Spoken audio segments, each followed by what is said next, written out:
Good morning. Welcome to the Iowa Outdoor Family Channel. This morning we're heading out. We're on our way to the National Trapping Convention. It's a little after 5 and we hope to get there a little after 8. So we've got Christopher along with this morning and we are headed to Sioux Falls, South Dakota. Thanks for coming along.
All right, guys, we made it. So, Christopher's awake now, and got a little line ahead of us, and we'll get in there.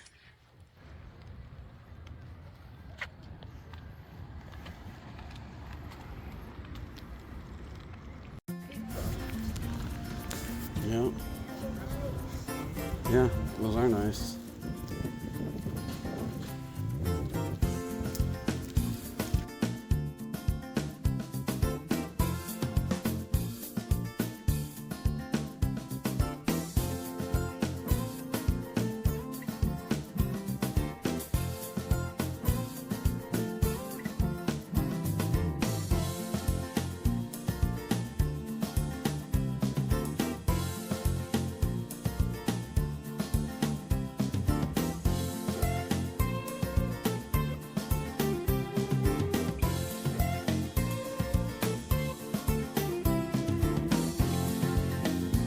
Alright guys, we're sneaking up on Iowa Trapper.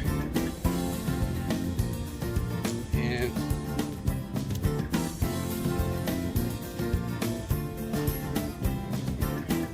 see if they're awake. And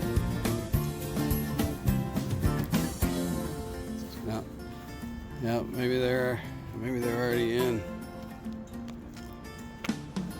Yeah, we'll come back. Yep, round one.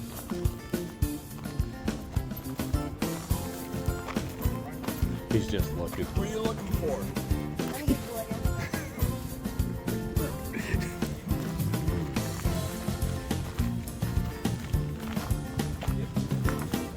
You need a shovel, comb, this. Just take whatever you want to take. If you want one. If not, think about it and come back. Alright? So I got dirt sifters. Alright. You're welcome. Thank you. Yep. That was nice of him.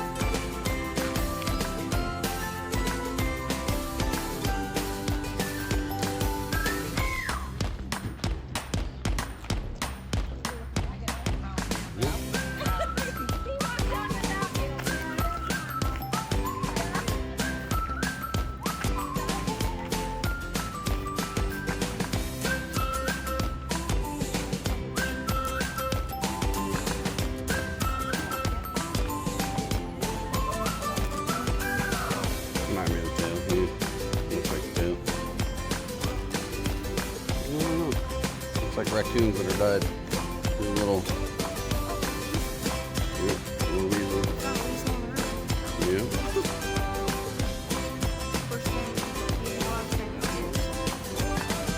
Oh no.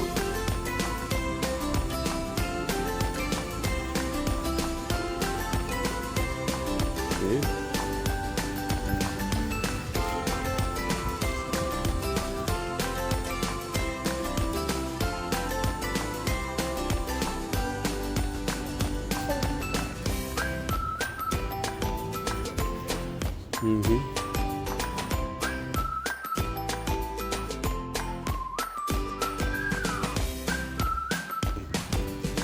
Hit the inside.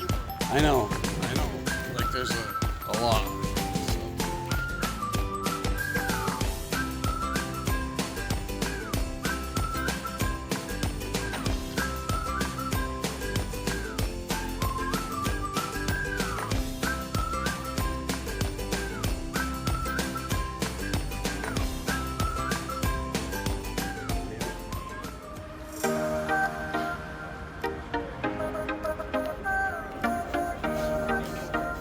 Definitely the air conditioning side. See that they have everything you can think of. See.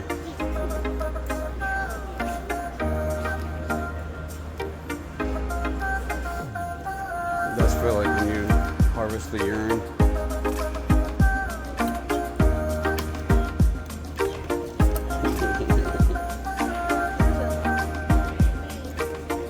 Yep, those little muskrats.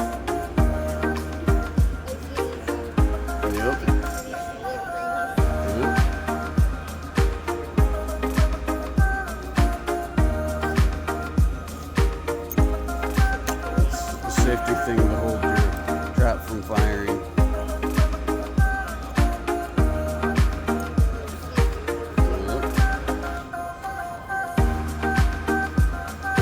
Crawfish, so like if you're sticking it on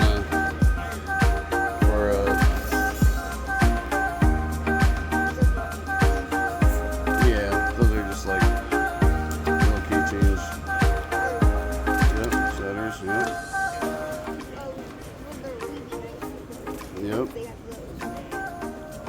Those aren't Weeby brand. Those are just like wire rails. So you stick your wire in there and like this.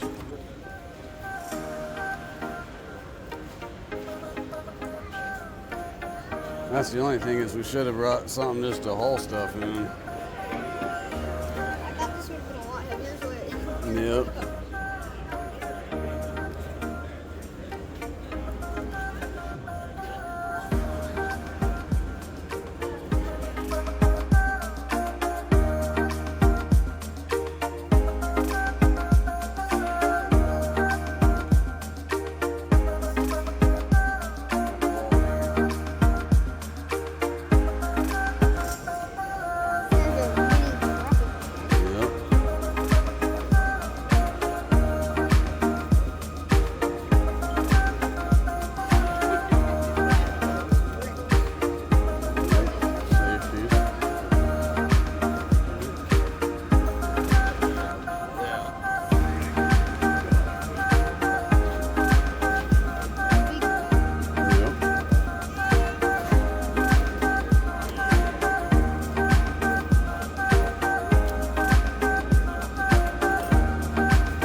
Double. Yep.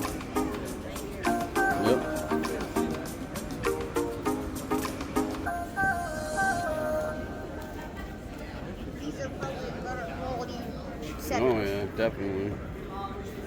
They have the lock on it. Yeah. All right.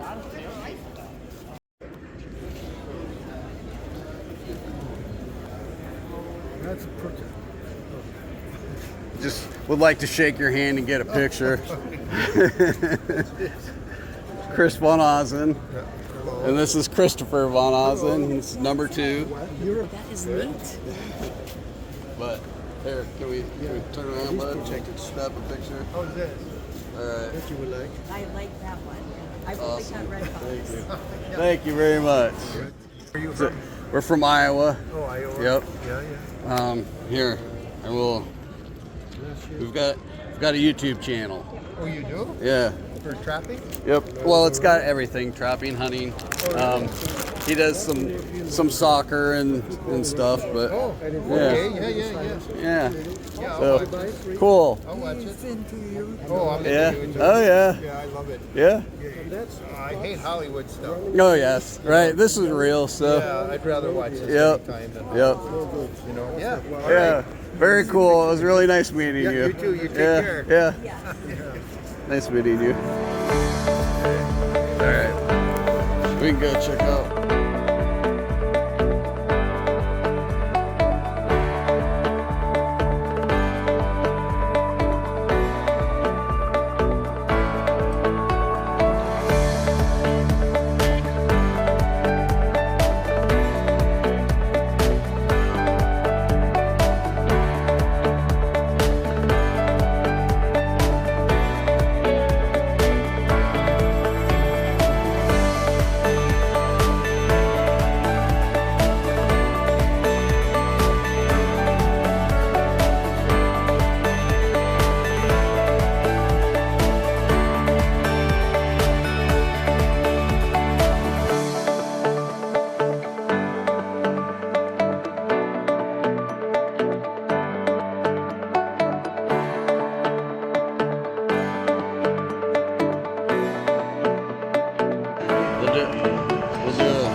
That's what we have. Yep, that's what we use. RGBs, RBG. We should go around over here and see Justin.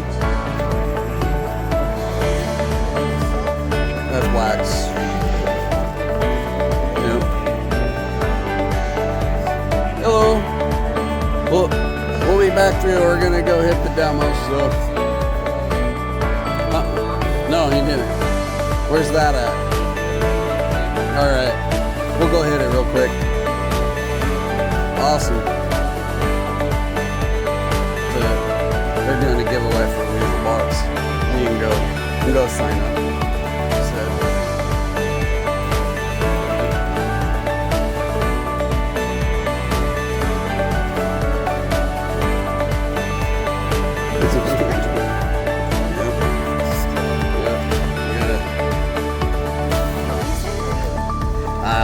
I'll write your name. You hold it flat. The demo's gonna be.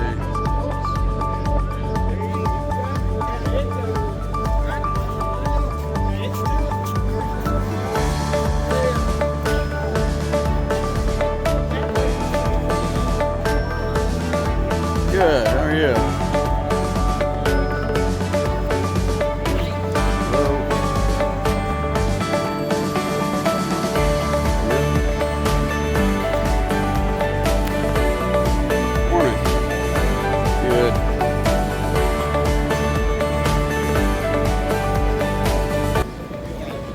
Morning.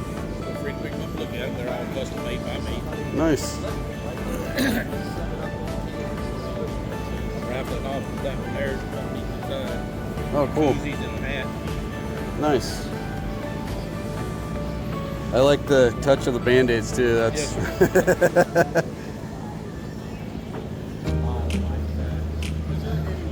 What do you use for your steel then? Most of them are 80 CRB2, the high carbon cutter steel. The kitchen knives are 15 and 20. Basket blades are 80 CRB, or not, 15 and 20 and 1084. Okay. That one he just picked up is nitro B stainless.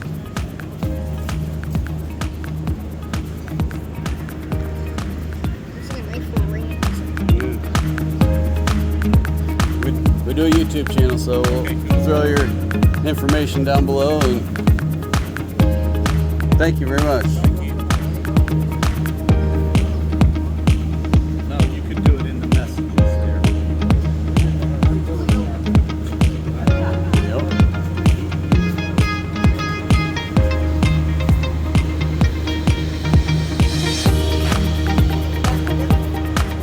Yep.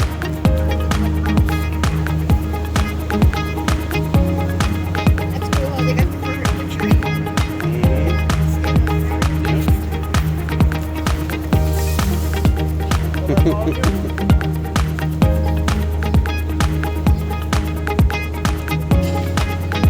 You were on a high kick this morning, aren't you?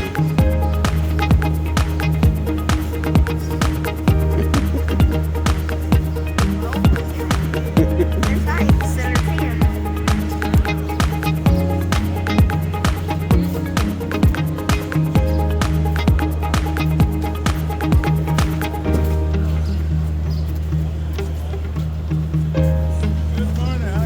Good morning. Doing well.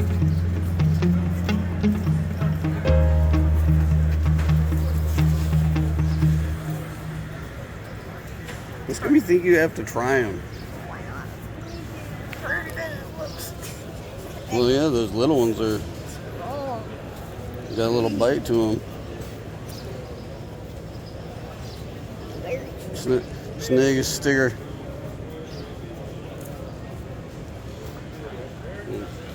We'll throw it in the description.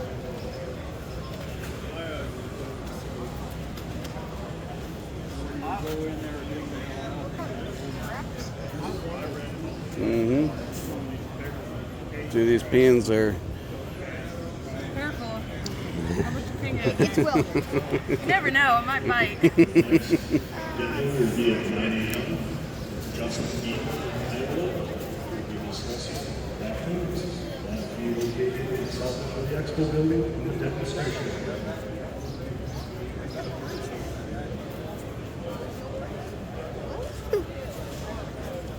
All right, let's keep going. Hey, but we gotta go find the demos. You said the demos are that koozie. That is. Hey, wait, all right. We gotta go find the demo. She said the demos were over there. All right, let's go before they start. So that Coyote beaver skulls. yeah. I know it's hard not to stop at everything, but let's go find these guys, and then we can It's a two-way thing. watch this demo, and then we'll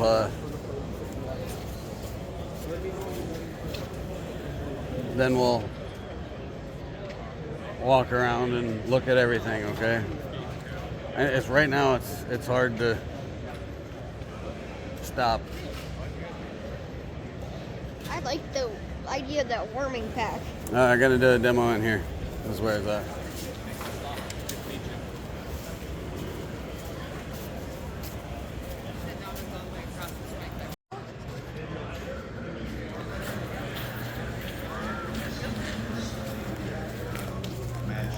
And say the one that makes the most sense to me.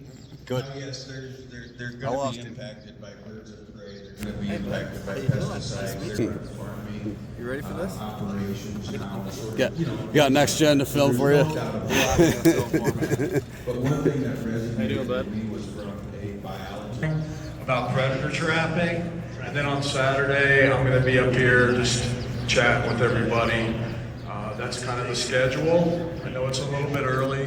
We had a great crowd, and I really appreciate everybody coming. We're just going to get out of here so that the next demo guy can sing put together. Thank you so much. Applause is due. These guys right here, these pros. Thank you. Thank All right. you all very much. Good luck. Thank you to Tom Miranda for showing up and hosting this. Greatly appreciated. Enjoy the show. Hey, I just want y'all to know real quick.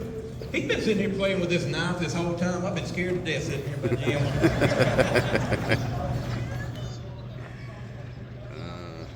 All right, let's go find a spot up close, bud.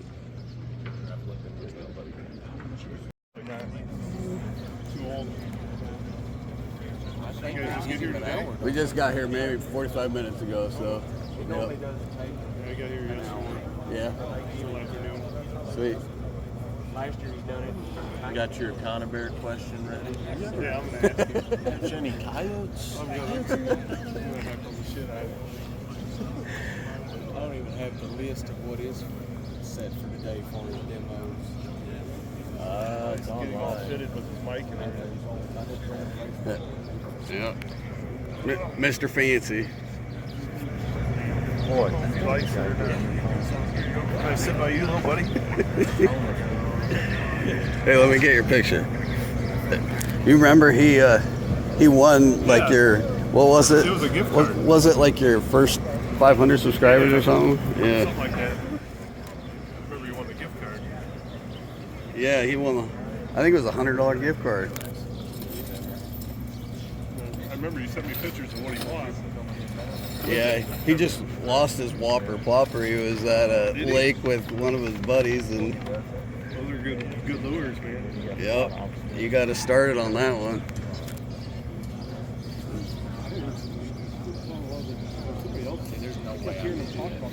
Come on, kid. I remember you saying that. Activities for you to do. We have free coloring books and crayons, I know what it was. list making, Show me creeks. making. Down Missouri. With Okay. the print in the picture. I don't remember. We have some to look at. All right, everybody, welcome to our first official demo of the day. Give a big warm welcome to Justin Deaver. Most of us cut our teeth on the raccoon, and we've been humbled by that animal. And Justin's about to show us how to have a 100-animal day.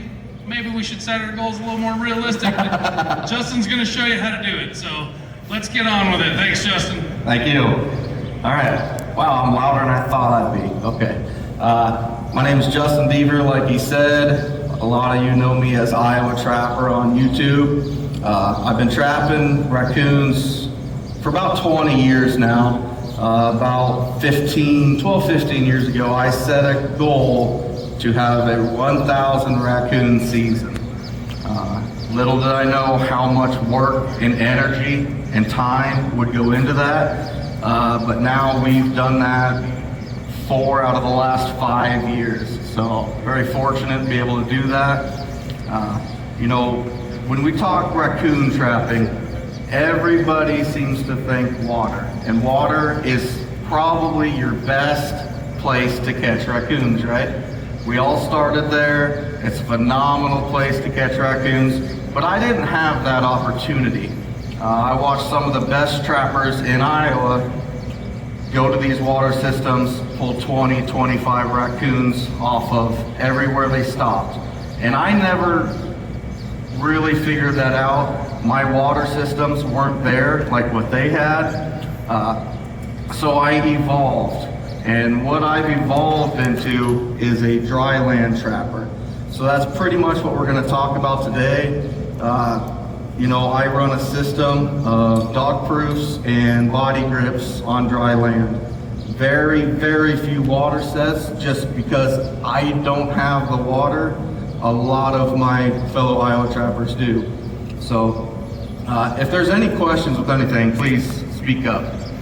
Anything at all, raise your hand and we'll get going with it. So my dog proof setup, which is probably 70% of my line. The dog proof trap is so fast, so simple, so easy. It's unbeatable to me. What I have to anchor that is I have a 330 seconds pogo anchor. I love the pogo system. It holds in everything that I need it to, and I run a big loop on top. You know, a lot of people, they run split rings or J hooks or something of that nature. The purpose of this, demo schedule is by March 2nd. okay. So basically what I do with that is I will compress that loop, go right through my chain loop or my swivel, put the trap right back through it, and I have half hitched that trap onto my pogo. So fast, so easy. When I'm pre-staking, I can grab 2 of these out of the back of the truck, 2 DPs, 2 anchors, run down. I'm putting one of them on as I'm going, lock it down, drive them in. I'm back to the truck in 30 seconds, 40 seconds, depends on how far I'm going. Any questions on my dog proof setup? Anything at all? Nothing? No? All right. My 220 setup is a lot more, I won't say complicated, maybe sophisticated, but I'm also not a very sophisticated guy, so. We run the same pogo anchor on my 220s, with the exception of it's about 4 foot long, which we'll get into here in a little bit. And I also use, this is my stabilizing system. Does anybody know what this is? Rat stretcher. All this is a muskrat stretcher. I cut the bottom off. That's it. Simple. With this system, which I'll show you here in a little bit, but it is just so slick and so fast. It's pretty hard to beat. So, any questions on equipment I'm using? Anything like that? Man, you guys are easy. Nothing.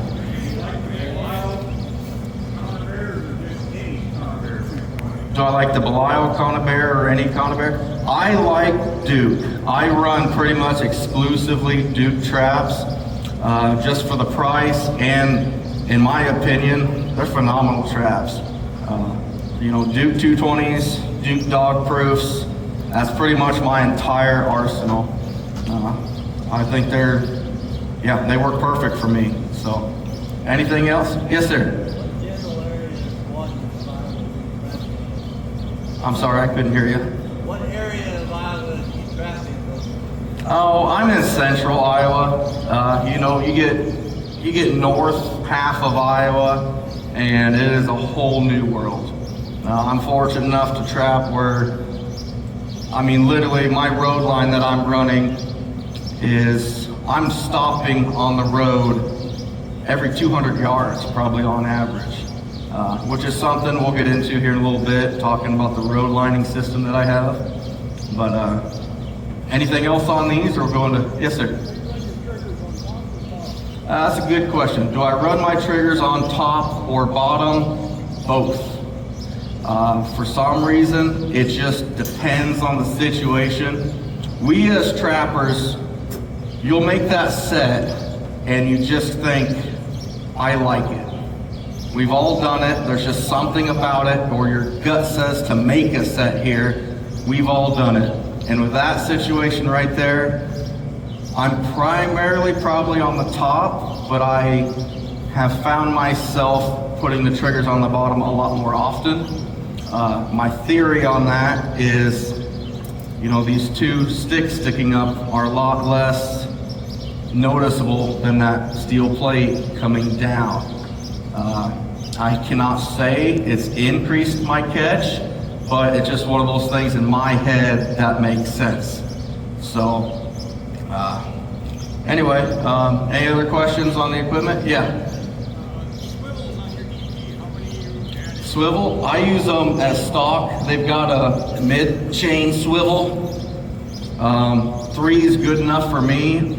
Once in a while you'll have a possum that'll just roll that grass up and around, and we've all been there. But 3 is enough for me. My 220s, I don't even mess with it. You know, they're KOA on the bottom. So, anything else on equipment?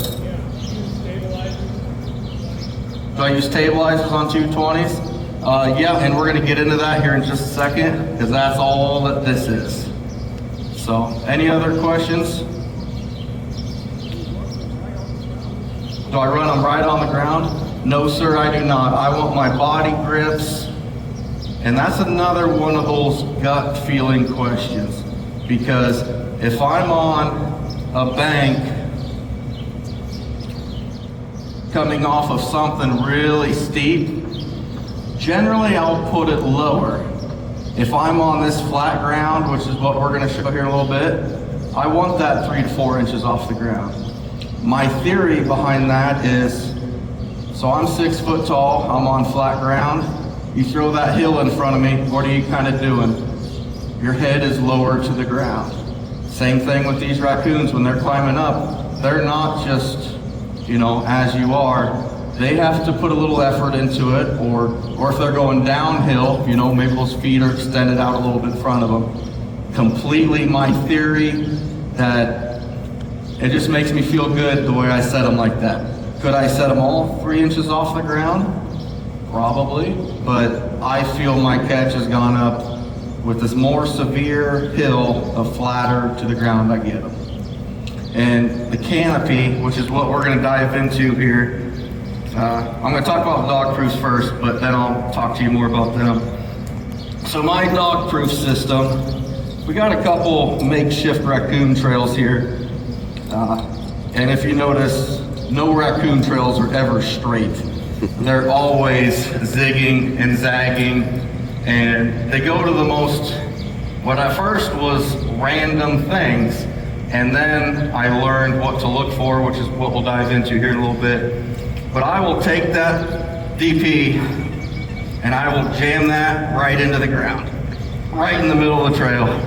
This ground is hard as heck, so it's not going any deeper. I carry my bait pouch, my bait container, right in my hoodie pouch at all times, and this is what will throw some people off. Anybody know what I'm using? Nothing but cat food from Walmart.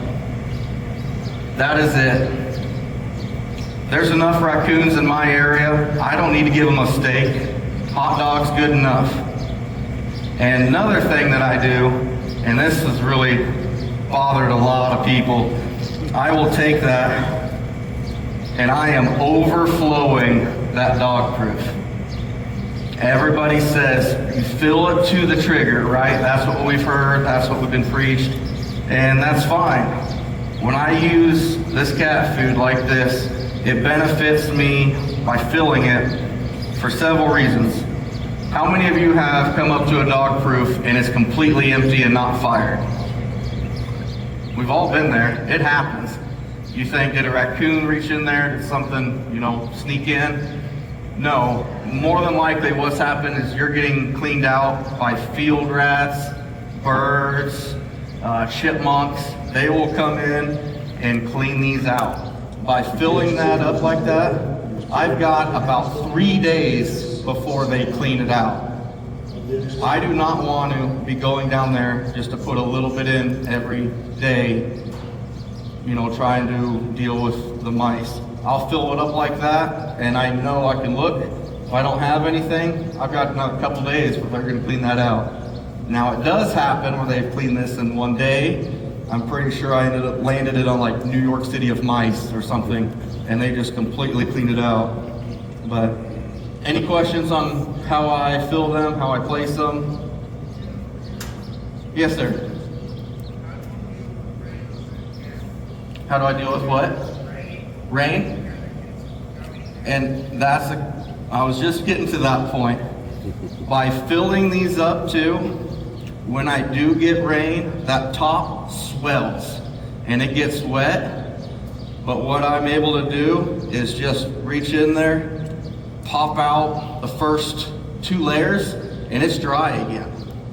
And my thoughts are, I don't care if it's wet as long as it's not freezing. If it's freezing, you're in big trouble. But if it's just wet and we're still above, you know, freezing conditions, I'll let it be soggy, nasty mess in there and they'll still come and eat it. So, any other questions on the dog proof? Yes, sir. Yes, I always do straight up and down, dead center of the trail. I've had a lot of people ask, you know, do raccoons get circle shy, or do you want to pull them off the trail? In my opinion, absolutely not. You know, we can catch 10, 12 coon on certain locations consistently, and I've never seen a problem with it. Do you have raccoons walk by? Absolutely. I will guarantee you I have raccoons walk by this. But in my area, I've got 6 to 8 raccoons going down that trail every day. I'm there to pick up 2 to 4 and move on. I'm not trying to clean them out. I'm not trying to do any type of ADC stuff. I'm a fur trapper. I want to get the cream of the crop and get out of there. That's my goal. So that said, you know, I'm not dulling this up. I have no reason to put, you know, a crawfish on the trigger, you know, sprinkle molasses on it. That stuff works, and you're gonna catch raccoons, probably every one of them that comes down that trail. I don't need that. I've got enough coming down. Like I said, I don't need to give them a steak. I got enough that want hot dogs that I'm just gonna grab them and go. So, any other questions? Yes, sir. Have I tried different brands of dog proofs? Yeah, I have. I pretty much always come back to the Duke. I've tried some of the Freedom brands, a few of the others. I like the Duke. Just kind of what I started with, and I shouldn't say I've given them all fair efforts in a sense. I might grab a dozen and play with, but it's just, I'm always drawn back there. So, anything? Yes, sir.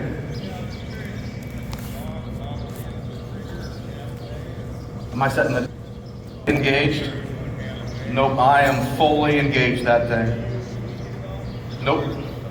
Nope. Okay, interesting.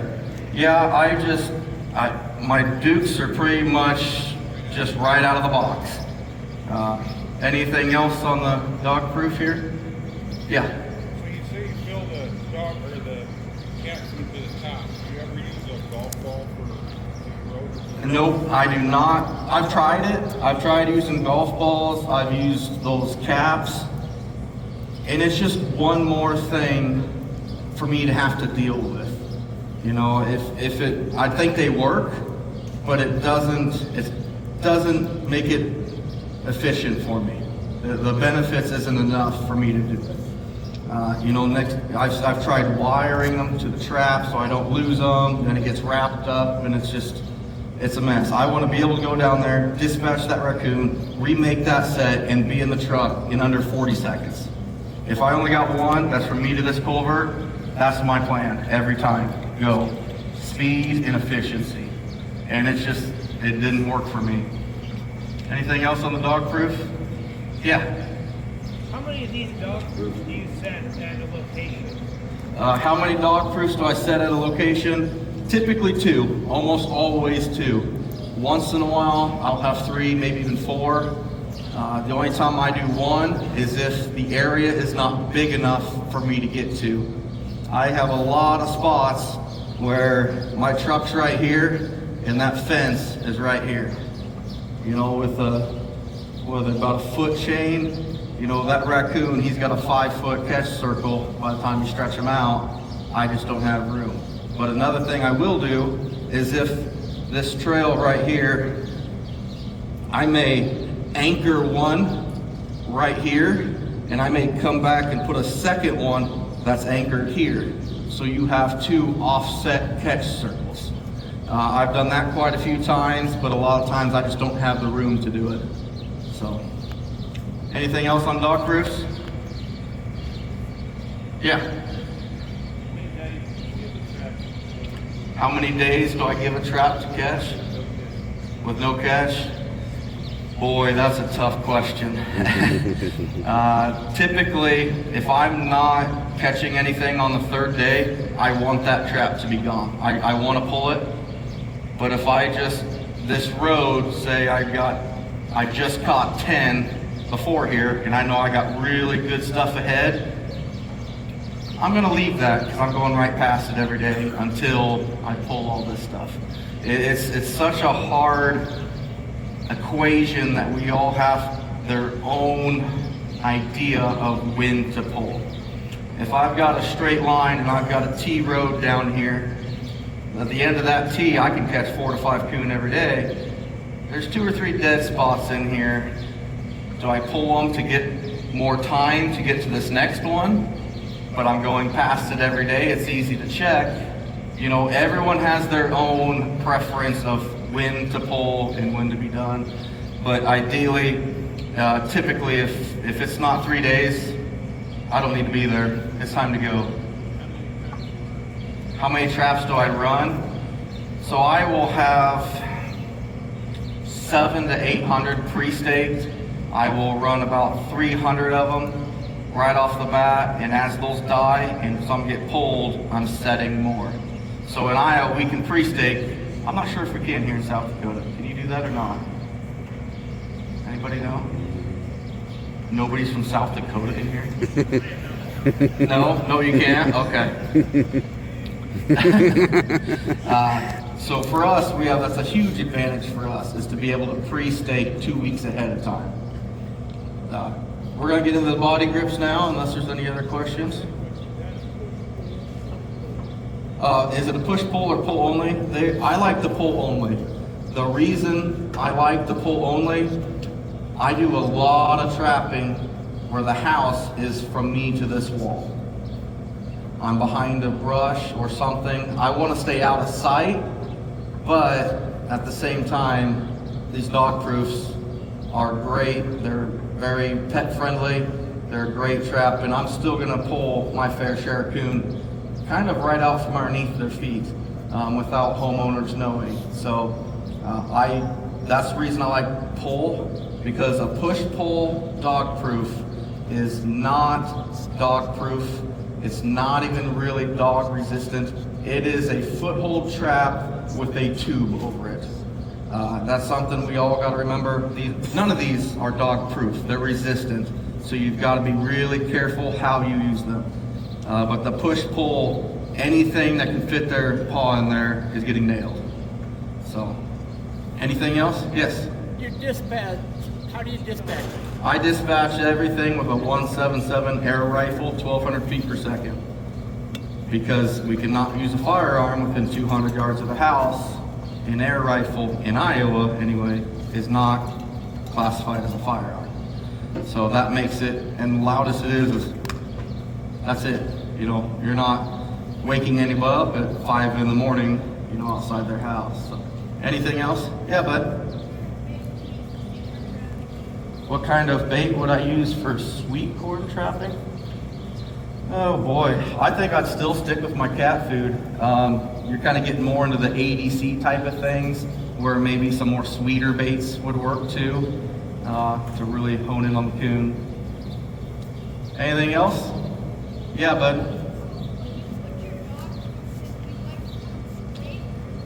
I want my dog proof straight up and down if I can, or if the ground is at an angle, I want it 90 degrees to however that ground is.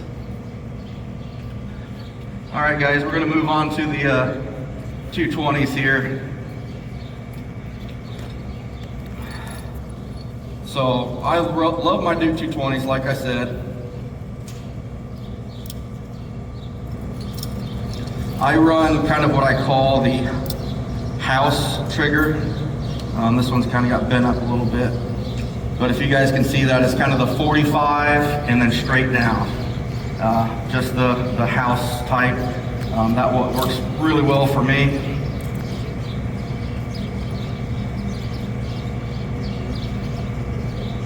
Now, my stabilizing system is that muskrat stretcher, like I said. This is something that came to me probably about 10 years ago now. I will compress that trap and I will put it inside of the jaws. We're not putting this in the spring, it's the inside of the jaws. Now, the benefit with this, which we can leave safeties on just to have it. I like my little jig here I made. The benefits to this, I can move this trap up and down, which we'll put it in the loose start here in a second to show you. But what I love is you can take that grass and pull it through the top, because for 220s, you want them to be funneled. We want them to be enclosed, and we want them to be just naturally moving. With what I'm doing, these are just 220 trail sets. So like I said, I want it probably 3-4 inches off the ground normally, but I love that cover over the top. So any questions on how I set this and how these traps are, how I'm using them? Nothing on that? All right, so we'll take it over here a little bit. But yeah, I made this just kind of show you how you can wrap that tunnel effect over the top with the muskrat stretcher.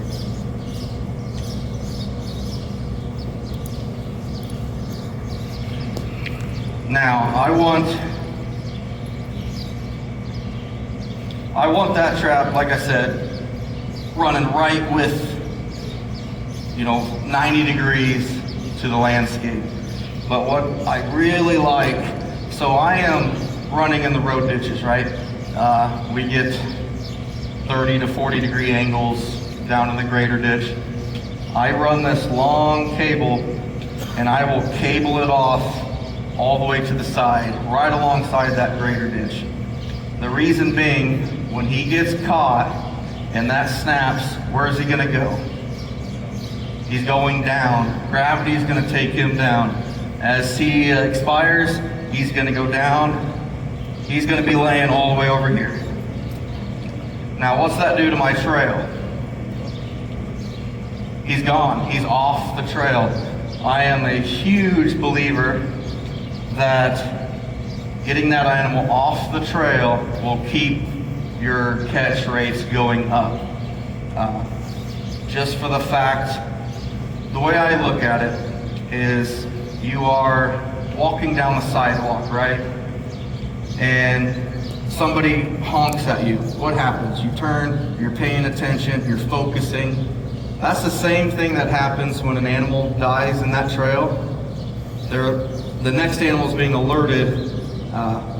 They pee in the trail, they defecate, there's scent there. I call it the smell of death, and they sense that. So that second raccoon, he's headed to the cornfield like he does every day, and whoa, it hits him. Then he becomes alert. He's seeing things better, and there's this nice little square shape here all of a sudden. So by swinging them off the trail, I went from 1 to 2 coon a trail to 4 to 5 almost instantly. So any questions on any of that, on how I'm doing it? Nothing? Nobody? You want to ask him? All right, so that's pretty much the trapping aspect. It's the road lining that I do. It's a whole different game than just kind of hobby trapping. Is there anybody in here that's wanting to hit coon hard next year? There's a handful. Nice. So, by trapping raccoon hard in numbers, there's a lot of things go into play. You know, my season starts as soon as I get home. I am scouting and I am mapping and I am just preparing all my locations because there are so many trails that I have to map, new area. If you stay stagnant, you kind of downsize. You have to keep growing if you want that catch rate to go up. I've noticed, I won't say it drops off terribly, but my first year trapping an area, if I catch 40 coon, that's the maximum that facility can kind of hold if nobody's been trapping it before. But next year I may catch 25 or 30, and it tends to hold that because that's what it'll produce every single year. Maybe not actually produce, but other raccoons are filtering in. Where I'm at, you're taking a 1 cup scoop out of a swimming pool. There's just so many and they just filter right back in. So my system, you know, I run a GPS, a handheld GPS, and I correlate that with a notebook. I've got my numbers right down the middle of the notebook, and on each side is, you know, dog proof on the right, 220 on the left. It's correlated with a number, and my GPS takes me right to it, so I don't lose anything. But you know, it happens. But as far as that, you know, it's just getting all your equipment ready. You have to have everything done and ready before season even gets here. You know, I cannot go out, oh, season starts tomorrow, probably should get stuff ready. No, traps have to be ready, trails mapped out, pre-staked, you know, truck inspection, you know, make sure your truck's running good, freezers are all working, everything has to just be done ahead of time, so all you can focus on is hitting line and trapping. Yes, sir. Do I do all the skinning and flushing myself? This year I'm gonna have to. I lost my skinner this year. Normally I have a guy that skins the first 2 weeks for me. He normally skins the first 700-800. And then after that I'm on my own. But I do all my flushing myself. I've had help a couple times with that before, but for the most part I do all my own flushing. So my system is I'm catching, I'm bringing home, we're skinning, everything's getting parted out, all my markets, and then everything goes in the freezer. I am not flushing fur until we either get snow and the raccoons don't move, or season's over. And then I'll spend all my evenings and stuff out in the shop. So, you know, the systems that I use with that dog proof, with my road lining, I am looking for several variables. I'm looking for tall trees, especially cedar trees, telephone poles, cornfields, any high and low spot. The best way I could say with road lining, look down a road and see what catches your eye. If you've got, you know, denning area on one side and crop on the other, but especially corn, there's gonna be a trail there. And that took me a long time to kind of figure out what to look for, but now I can roll into a new area and I could pretty much tell you how many trails are gonna be in the next 400 yards. Just because if you got corn on one side, you got that ditch coming off of a big timber, coming up to the road, anywhere there's culverts, telephone poles, they're a very visual creature. And I'm not sure if it's for safety or if it's just their way of doing things, but they always, they do landmarks. You'll see those trails and they'll just wind here, then it's gonna wind to this, and then it's gonna wind up to anything they can see.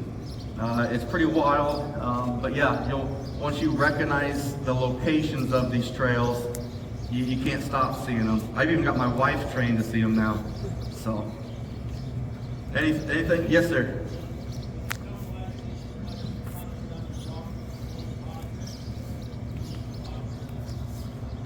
I'm sorry, I couldn't catch that.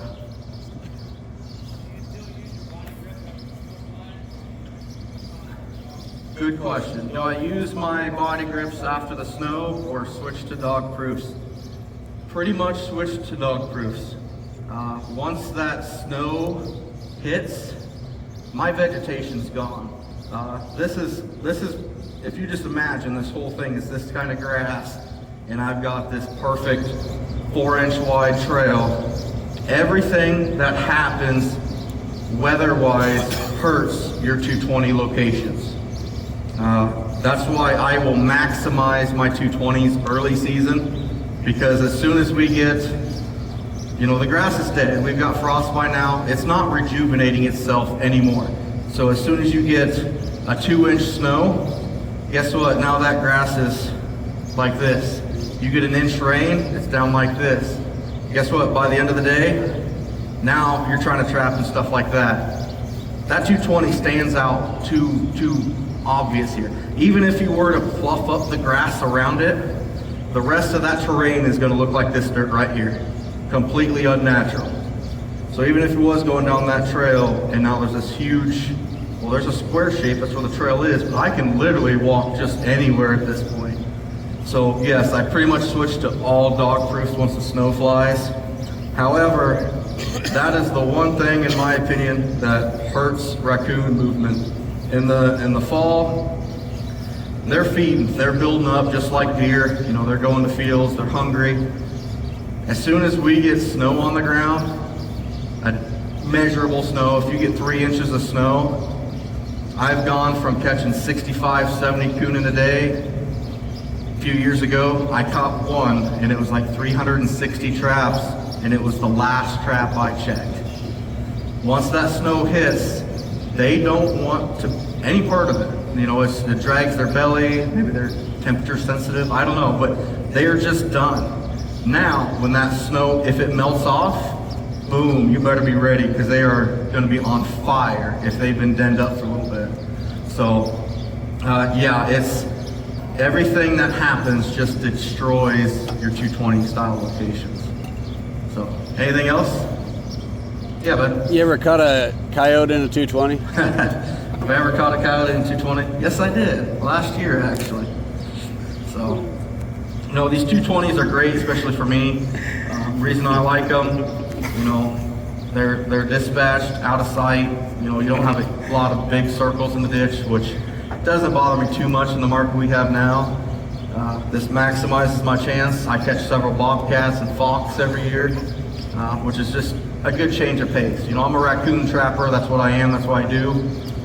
But when you pull up and you got a nice bobcat or fox or possum, you know, anything else, any other questions on this? Now's the time to ask, guys. Skunks? Yes, I ended up with 74 last year. How do I dispatch skunks?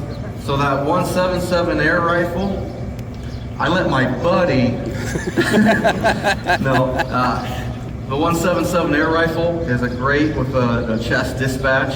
I can do it from about here to the front row, but in my opinion with skunks, it's not being shot that makes them spray, it's that sound, that loud pop. Out of the 70 some that I got, I think 3 fully sprayed, and I probably had 5 or 6 give a little like oof.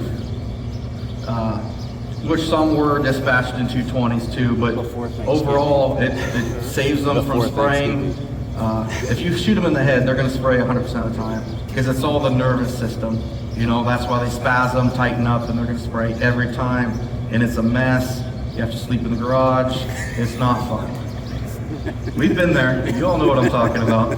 So, yeah, that 177 right through the chest cavity, just like a deer, they might walk over and just lay down, and they're expired. So, yes, sir. Using a pellet or BB pellet. I use the Piranha pellets. It's like $400 or $500 for $7 on Amazon, which now I'm going to have to order immediately after this so they don't run out. But anything else? Yeah. if I get mud on one of my traps, do I replace it? We were just talking about this the other day. I don't if it's light mud, but one thing that I won't do anymore is I will not set a dog proof next to a creek. I will not set a dog proof right here. Not where he can access the water and mud. If he can access the bank, that trap is gonna have a ball of mud this big on it. You can't even find the levers to release him out of it. And he's gonna be just covered in mud. And that's another reason why I stay away from the water and stuff. I'm gonna have 20 minutes trying to clean that raccoon up, whether right there in the creek or at home with a pressure washer. I would much rather go 15 feet over here and set that high bank trail and catch just as many or the bigger ones, and they're dry, they're clean. In my truck even, I've got dividers in my truck, if anyone's ever seen it. It's a T going right up the middle of the box and a top. Up here next to the cab, that is where I have all my 220 coons. They're clean, there's nothing. And on each side, I have wet or coon that need cleaned up, and the other side is all my dry land coon. And even going further into that, when I lay raccoons in there, all their heads go to one direction. The last thing I want to do is throw a bloody coon on top of another coon and get blood all over everything else. It makes more work for me, because that's time, and that time is the hardest thing. That's the hardest thing to manage. We don't have enough of it. I need a 40-hour day. So any little thing that I can do to save myself time means I can trap more, I can see my kids more, anything. Anything else? Yeah. He said blood. Blood? Oh, no, blood doesn't bother me at all. Nope. Nope. Nope, not at all. It could be drenched and it doesn't bother me. Yes. When I catch that many raccoons, am I rolling them or laying them flat? I lay all mine flat in the freezer. I've heard horror stories of people rolling them, having issues. I never did, but it's more of when finishing work for me, that makes it easier. If I lay them flat, I can pull out 30 in the morning before work, put them on my garage floor. And when I come home, they're fully thawed, not just the outside half. And I have to try to unroll it to get the rest thawed, just by laying them flat. I've actually gone to a point now where I have OSB cut in the shape of my freezers, and as I lay them, I put cinder blocks on them.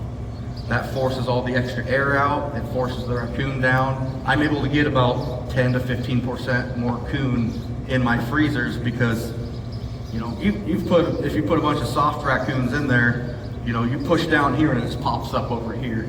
And that same side, never stack them more than too high in a freezer until they're froze. Some of these guys that catch a lot of raccoons, they might throw, we caught 70 today, skin them and throw them all in one freezer.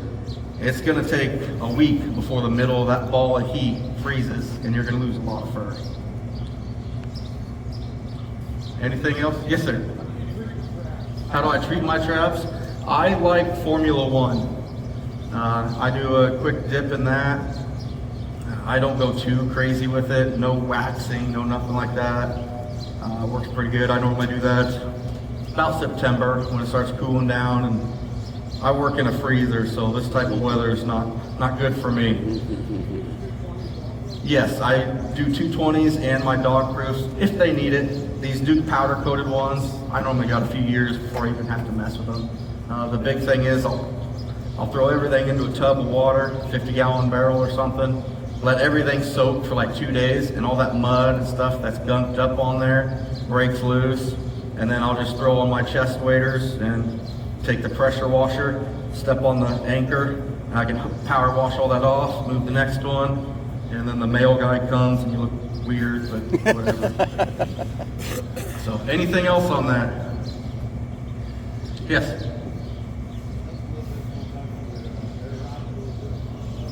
Yes, it is a break barrel air rifle that I use. It's the Ruger Airhawk 2, I believe. Yeah. Get them at Walmart. It was like, I don't know, I just bought one back home. It was on sale. Don't even need it yet. But, it's like 130 bucks, 140 bucks, something like that. And I normally go through 2 of them each year. There probably could be a lot more life expectancy, but you know, I'm in the rain, the mud. Literally by the 3rd or 4th raccoon, the front sight's chewed off because, you know, I'm just getting right there. But with that air rifle, I will say this, you have to have a solid square shot. If they're looking up or glancing at you at all, it's gonna ricochet right off. One of the little tricks that I've done, I'll take my bait container between my legs and I'll pull up, and if he won't quit looking at me, I just release. That little second where he looks down, done. So, anything else? Yes. Yes. Good question. We didn't go really into that too much. So with this stretcher, I can adjust how high this is based on how deep I put it in there. You know, if I got soft ground like this, I can bury that stretcher in there, which is just really soft. So, but if I get really hard ground, I can just pull that up so I only have an inch in the ground. But just by adjusting the depth of how low I take this rat stretcher.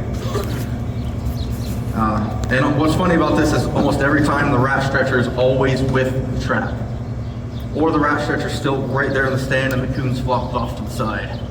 So, you got a question up there, sir?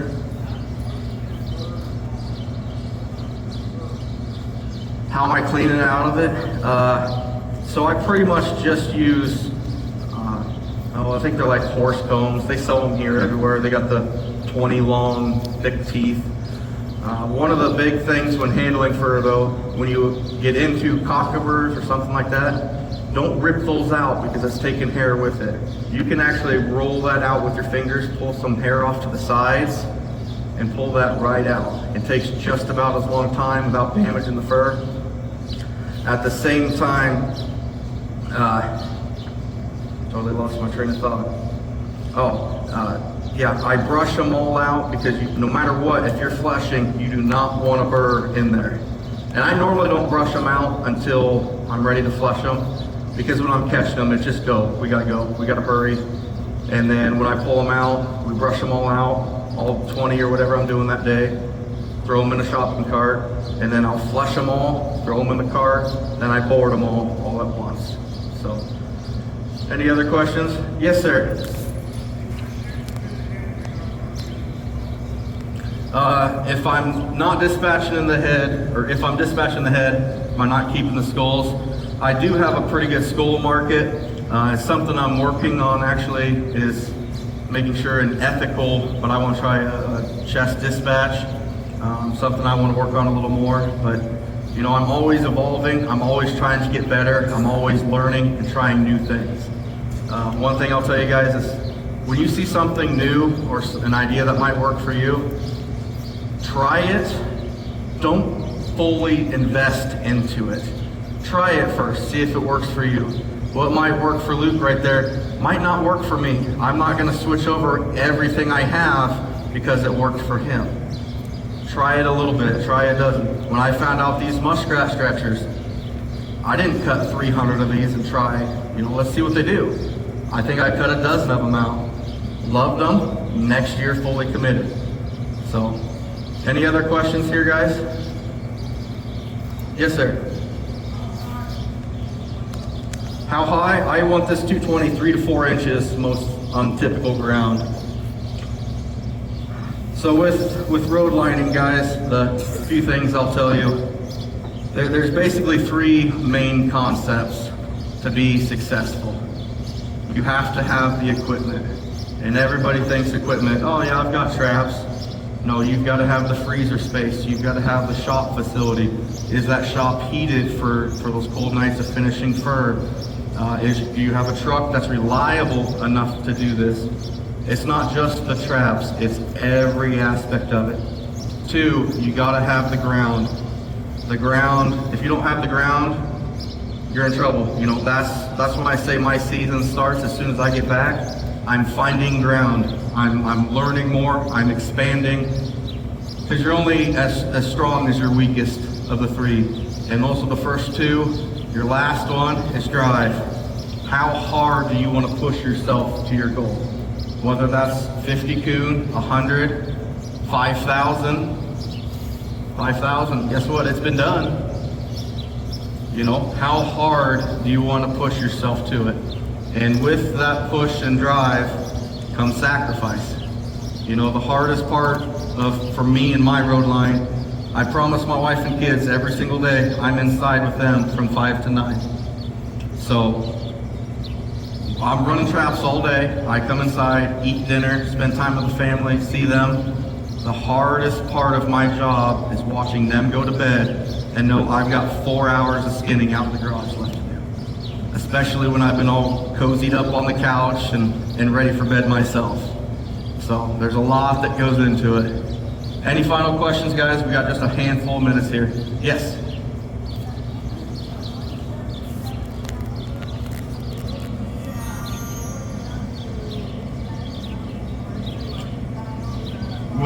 Would a 177 be powerful enough to dispatch other critters? Yes, that is my weapon I have with me. The only thing I don't recommend it on is beaver. So, anything else, guys? We gotta wrap it up here, I think. All right, folks, let's put our hands together for Justin. Thanks for being out today. If you got more questions, track him down. He'll be here all week.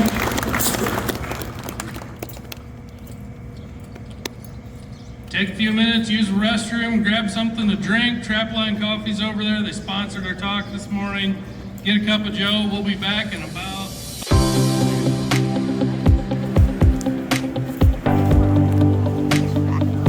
Yeah, you can, if you want to go look over there, you can. You want to? Huh? That's probably a little bit of everything.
Pretty, isn't it? Yeah. Cat. Lynx.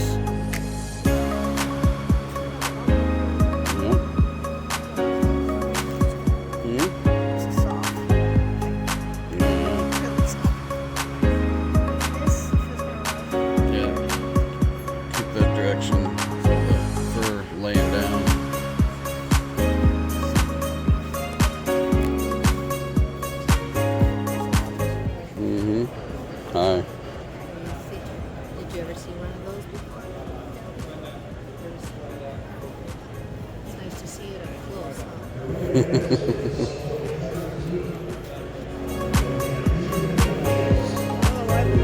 a Wolverine. I don't know why, but they just left one of the cars.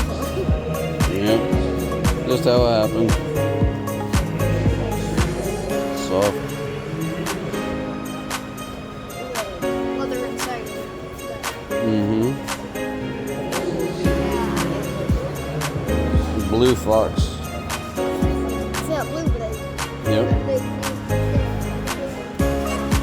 Mm-hmm. Is that an Arctic fox? Very soft.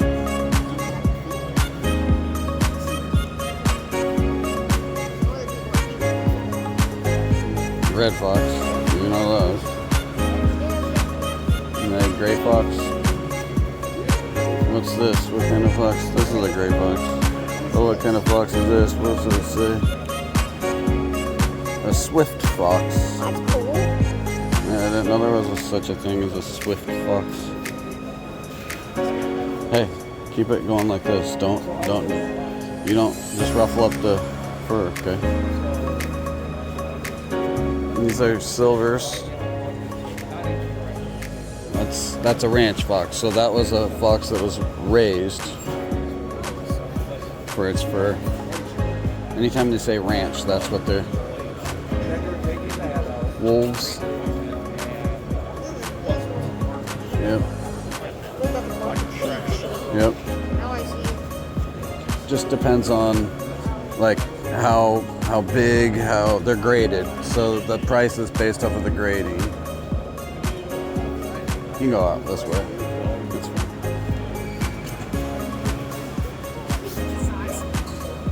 Yeah, you got socks on, huh? Man, please come home with you.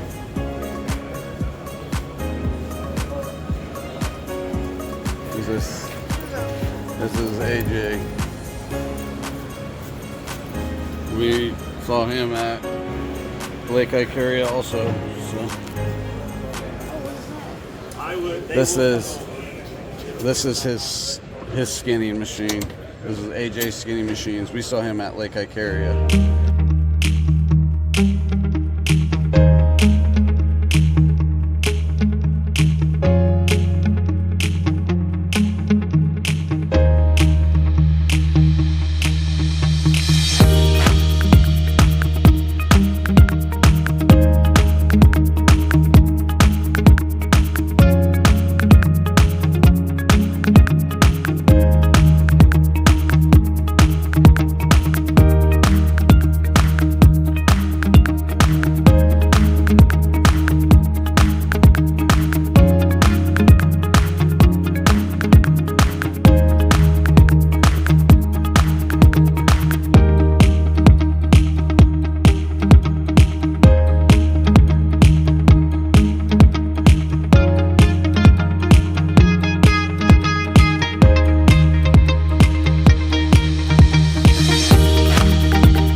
Drive over these on both sides and just to get upset. You think so? No, I see it on YouTube. Why do they have spikes? I think these are new traps though. Why do they have spikes like the movie Bambi? That's how they used to make traps. Little Victor. Oh, like it's too like rusted in. Yep. I'm not gonna try.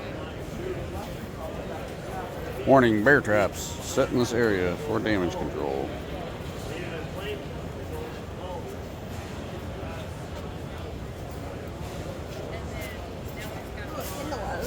Yep.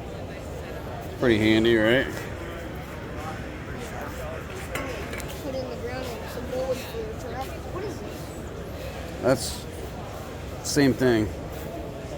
Mold for what?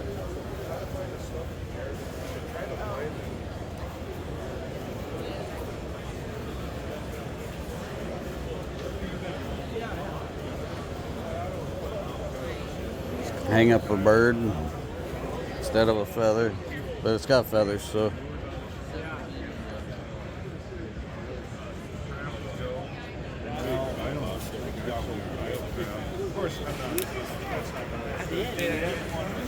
Smells like smoke. Hmm?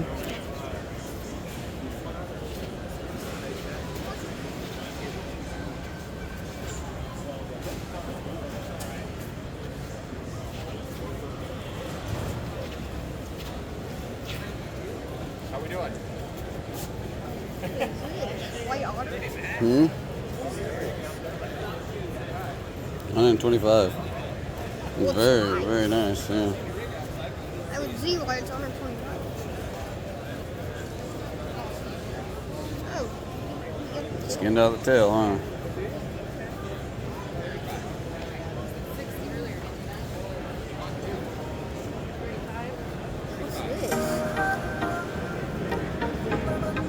Nutra? Nutra?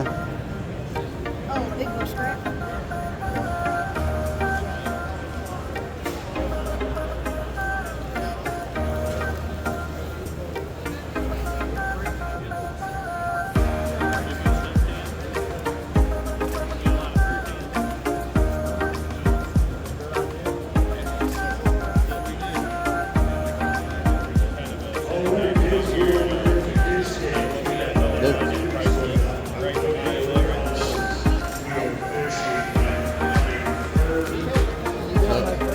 This guy's Sleepy Creek. This is where we can send our stuff to get it to you.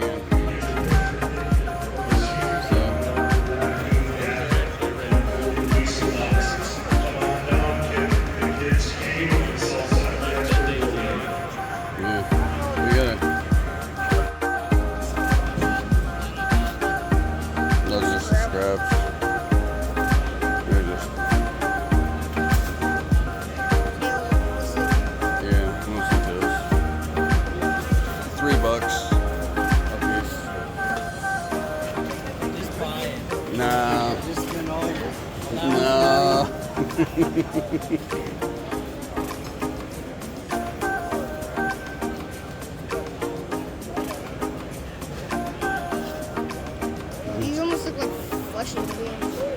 They are. They're for muskrats. I'm gonna have to come back and get some gauntlets from him. He's got the good green ones.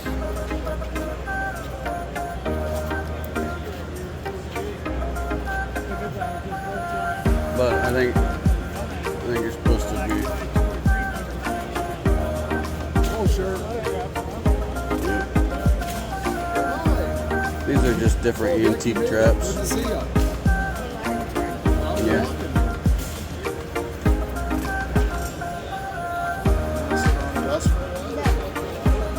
Weavies. Yep. We watch these guys on YouTube too.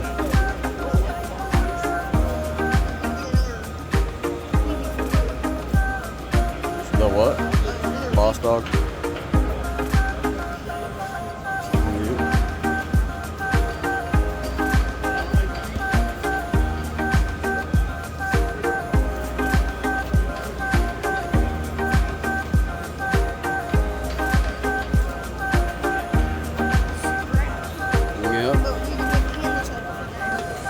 Yep. That's probably what they use them for. Yep.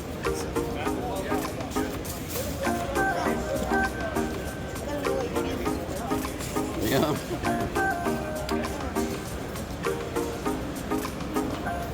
Like the idea for out of a blank or Yeah.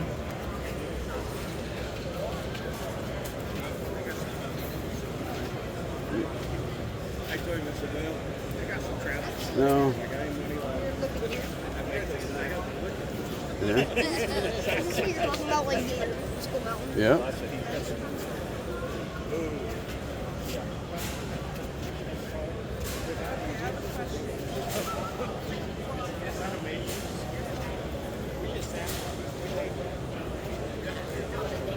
What's up, guys?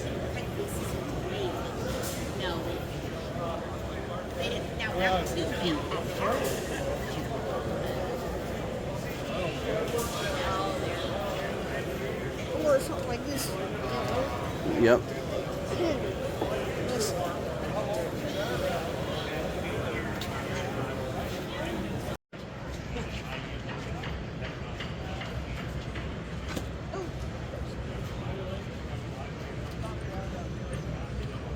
$1 each. Oh, for arrowheads. Do you think the Indians made these? No, those are just made. I think that they're curved everywhere. This one might be. Yep. There we go. Mini horses.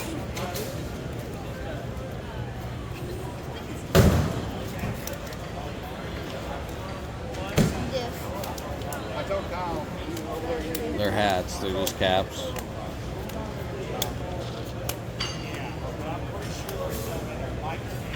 And those are cool. I bet the teeth are. Yeah. But Eric is this. Yep. Good try. Yep. The flute. Basically the same thing that I have. You got enough of those. I know.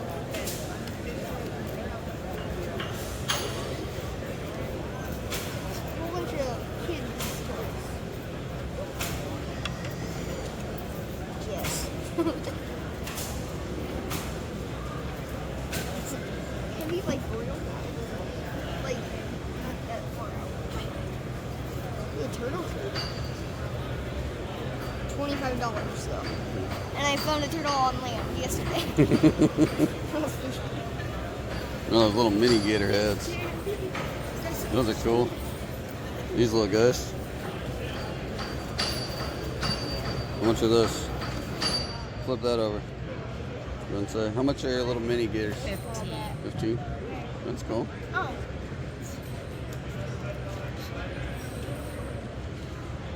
$300. Yeah.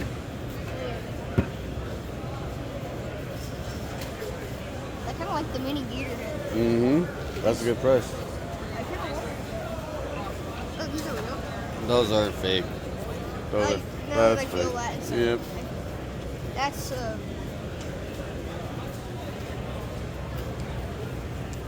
the magnets. Yep. I don't want to get that mini gator Over head. here at the National Trapper We'll see. Foundation, the silent auction is up and running.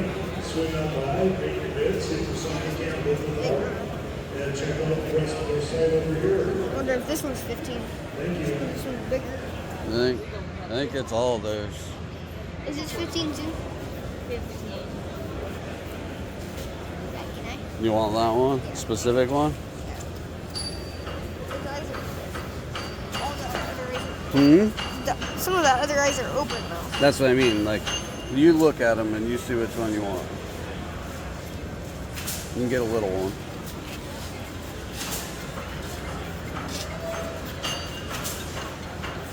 I want to go back and look at this. Yeah, you can go look back.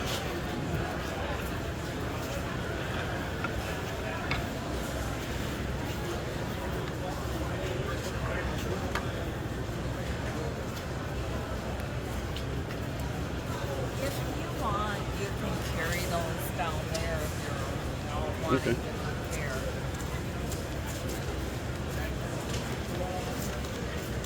It's just like a marble that they stick in there. Is what the eyeball is. That's not the real eyeball, obviously, because it would rot. I think I want this one. If that's the one you like. I want this one. Huh? It's kind of bigger than that, but all the other ones are too. Hold on a second.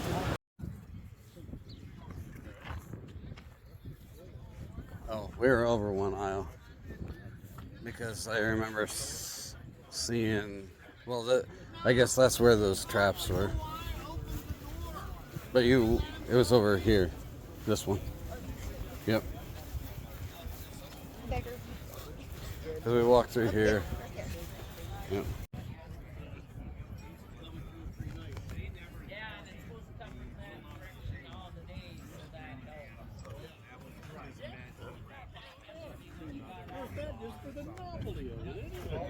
That's pretty cool. What'd you see? Look at the pool. Yeah. Down there at Wakefield or whatever. These well-lined stands and that's all it Hmm? was. You made up stuff. I was looking at Hell, I've made a couple traps. I took 20 penny nails, drilled holes in jaws, and made teeth on them. Hmm? And let's think about it. These look wilder. Oh, that. Well, I made one out used number 4 long springs for the springs. I had these 3 that jump 330 around when they go through the fire. It don't need much strength at all, so I stuck that on there. Something for somebody, to conversation piece. That's it. Keep that on there, though, what it is. Right here. Oh, it's on there? Okay. Yeah. Now I got a bolt, and I've got some springs, and I've got another tube lock here for a Remington 24 short.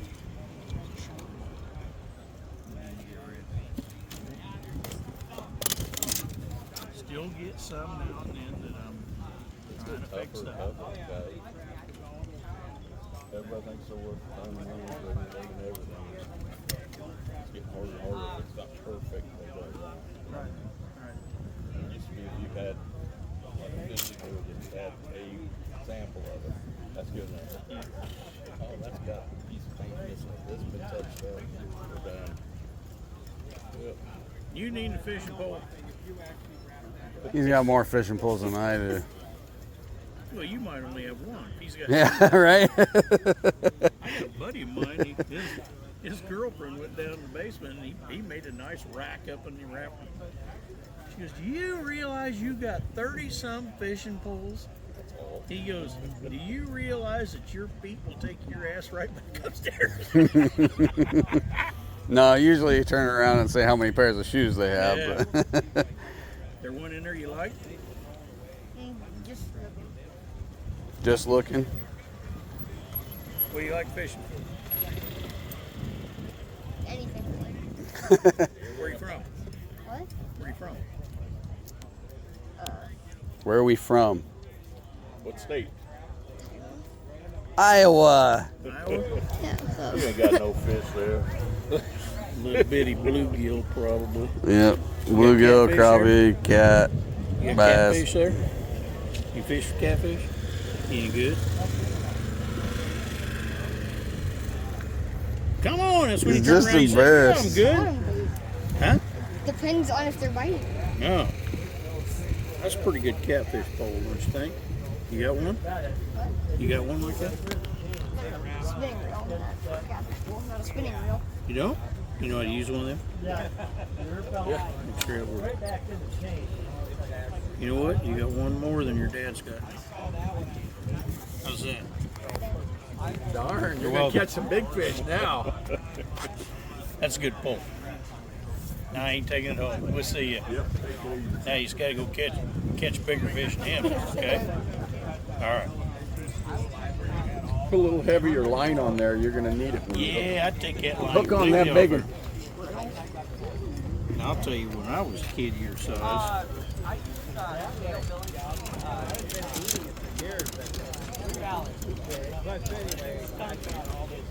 these were the things. Big old zip codes. Yeah, me too. That's what I grew up with, zip codes. That's all we could afford. Good, really. Yeah, Look how that one casts. Yeah.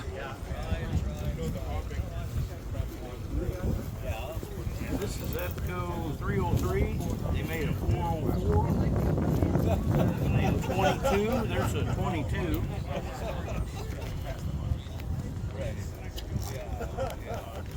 I'm left-handed, that's the thing.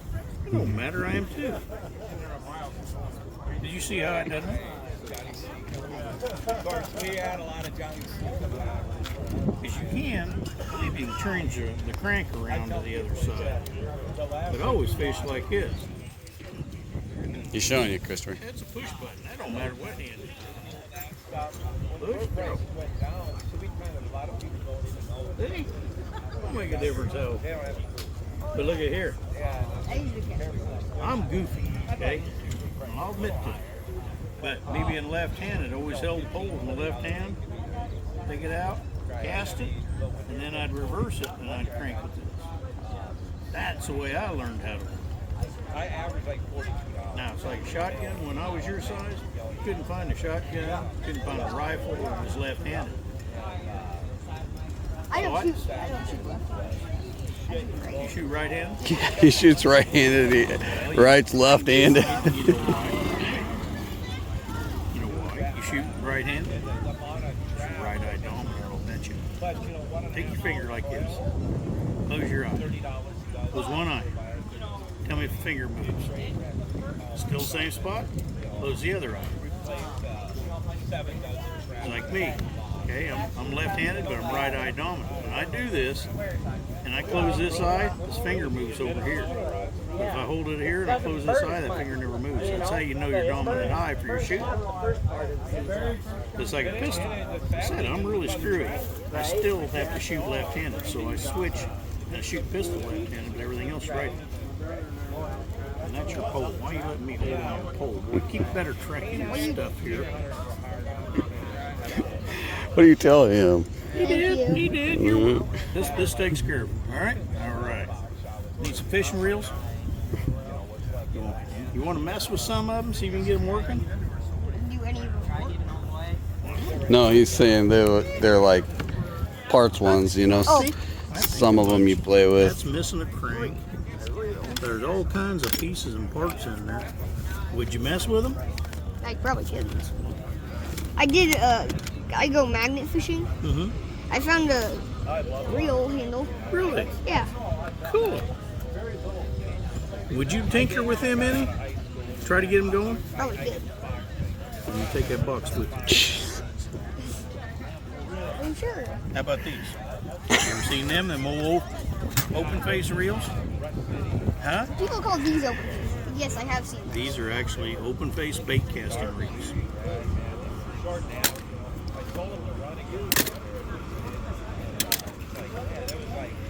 I was a kid once before. I always loved when somebody give me something. So there you go. There's a box of reels that you got to get out my table. Okay? You're welcome. Now you got some junk to take because I've seen both of you are empty-handed. Not now. You're welcome, bud. Thank you. You're welcome. Have fun. What'd you think, dude? Like that was a great score, right? Yeah, that dude's very nice. He's very nice. Yeah. No, I don't mind.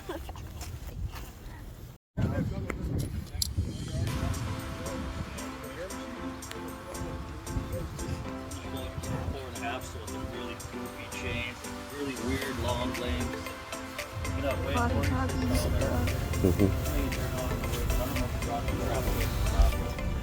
He lives on the Canadian border. So pictures of what.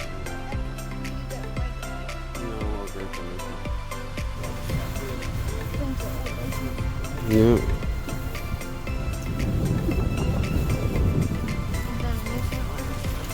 Mm-hmm. Yep. I can just tell because like it's like a Mm-hmm.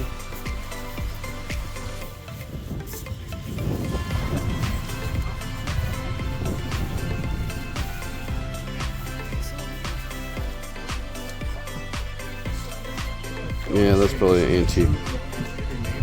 People get so excited about it. Mm-hmm.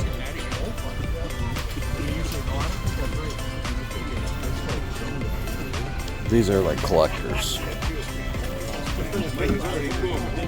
Oh yeah. Third episode of Yeah. Are these pictures? Yep. But he's in my Somebody have to basement. watch for that. On YouTube, he's got. Yep. Yeah, those are cool. You probably like it too. Mm-hmm. Oh, she struck out bummer. Shoot. Yep. 2 outs now. Top of the third.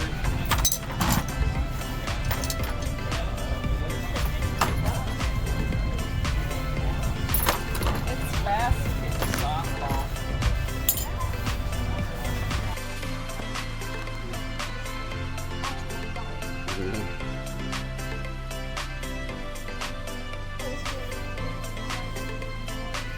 Yep.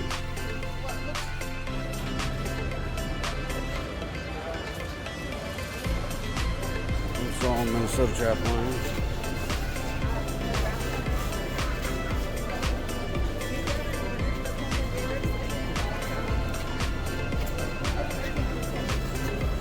Yeah, scratchers. Yeah.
Was there Musk Call, Red Vixen, the Bad Medicine.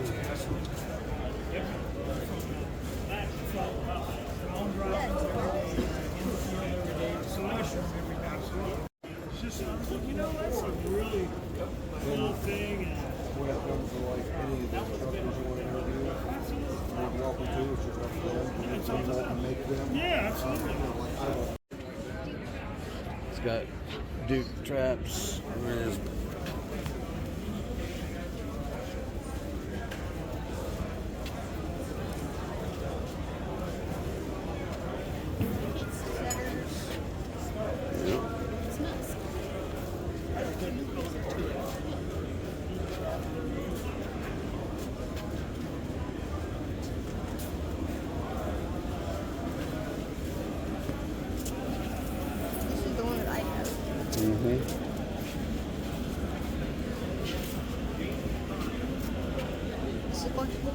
Like, are these collectibles?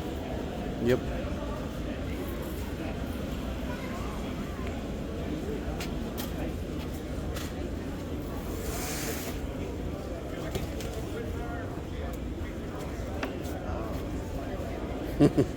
They put the eyeballs in them. The eyeballs look a little weird. Hmm? The eyeballs look a little weird. Like this, I would like. But Yep. they like glued them in. Yep. What are they? Probably just little marbles. No, what are these? Mink? Mink. Yep, tan mink. Big boy, get one of them. Feet are in. Yep. Then more scrap. Yep. Oh, that's so soft. Yep.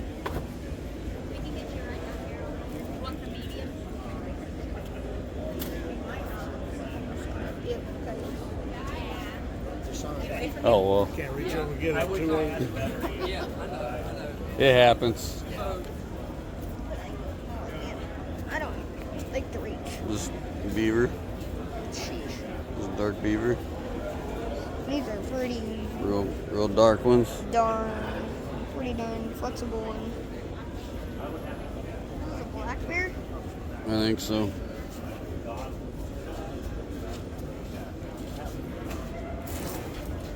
Coyotes, kings. Mink, beaver. Mink, beaver. Yep, I can see the thing. Yeah, they made some holes, huh? You always gotta open up the hive and check. This one I did better. Yep. I like how they have one level, like the levels on Yep. Wait. Yep.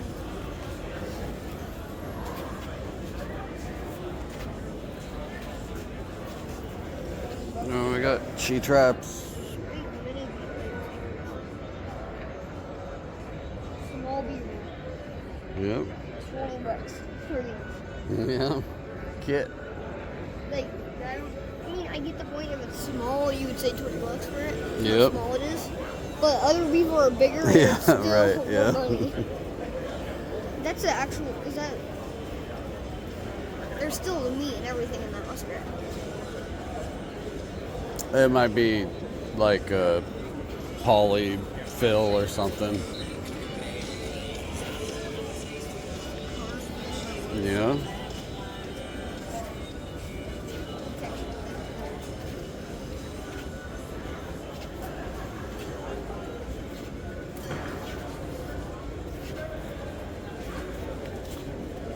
Mm-hmm. These like little tiny spoons. Yeah.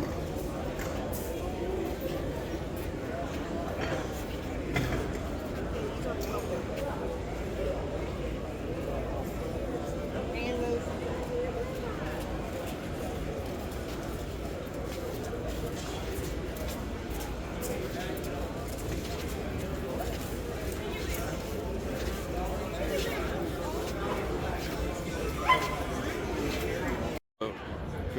Christopher just got himself a knife from Jeff and Sarah. So, all right, cool, dude. That's a double, like a saw, but Yeah, we still got to go over and hit North American Trapper. Yep. We just got a knife, so we're not gonna get any more knives.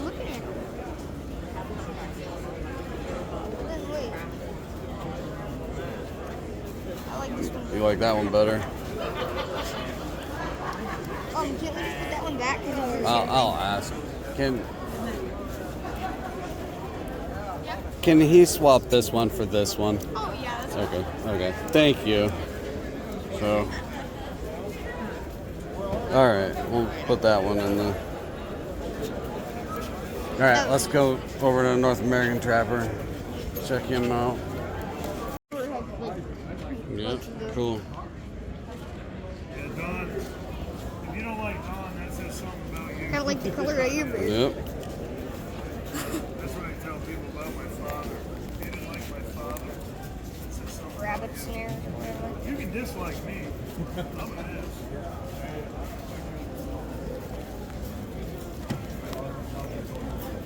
Good. Good. Just We got this. meeting people.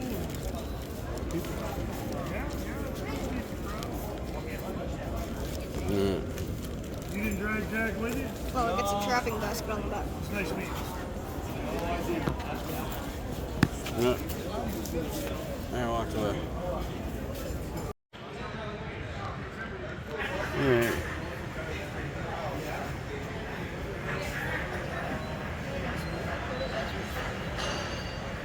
What's that thing? Is that just a tractor? It's to use with combination of other stuff. You got catfish stuff. He's got some wax. No, over on the corner over there.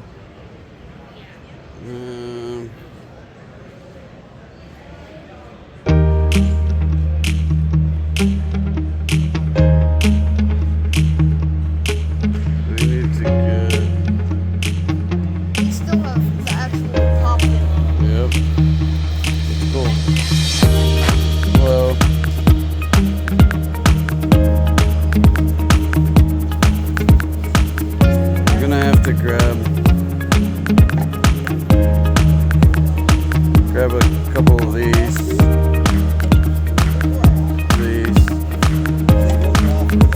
Grab those.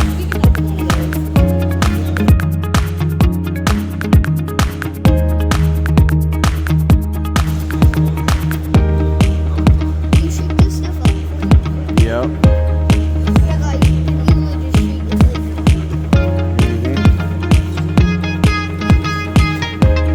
like. I don't know really anything else that I really need. I guess we can go back and look at this.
Make sense? Is this a Raccoon? No, that's a safety also.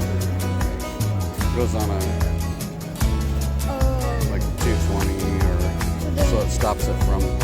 Going off. This is just Put lost your price tag.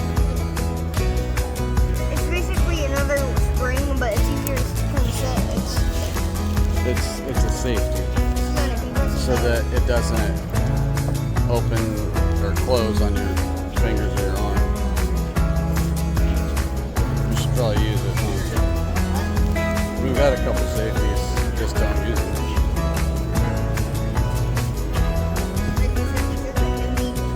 Yep. That push this. See?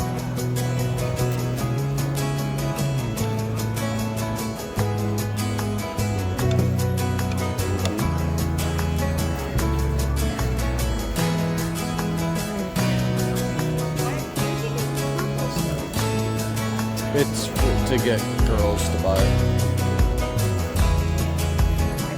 If I want to use it, Yeah.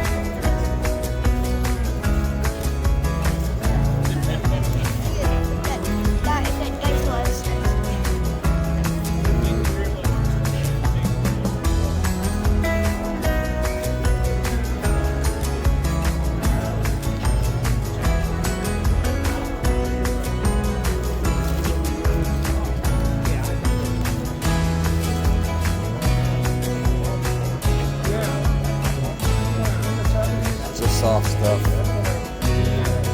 No, that's a hard one. So it's got wood in it. Yep. Yep. It's like a wood, balsa wood. Yep. He's marking it so he knows where his trap is when he's just driving by. Just with some flagging tape. See, this is just showing examples of like how you can set your trap. Those set off?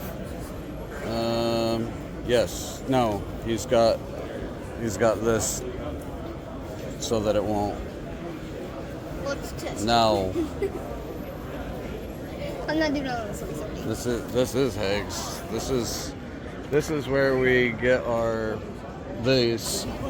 This is the guy that makes these on our drowning rods. This is a really short drowning rod. Yeah, well, it's just for the example.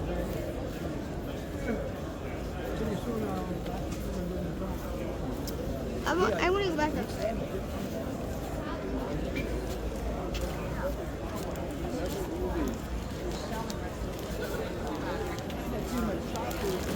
Wait, do we wait until the thing does Yeah, we can go back there. Doesn't that one dude know our names or whatever? Yeah.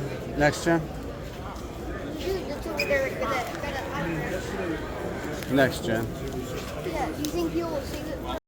So this is hilarious. Like when we were getting here this morning, we were following this guy. So we're just gonna head to Take the grab next a left quick toward bite. Leon Boulevard, then continue straight onto Leon Boulevard. We're just gonna grab a quick bite for lunch and then come back. But I just thought that was hilarious. Guy is in front of us again. Continue straight onto Leon Boulevard. You guys a lot of stickers. I feel like he needs a sticker. Christopher just jumped out real quick and gave him one of our stickers or whatever. So the guy said thanks. He's gonna be on YouTube, whether he knows it or not. So he'll be able to contribute it to his sticker collection.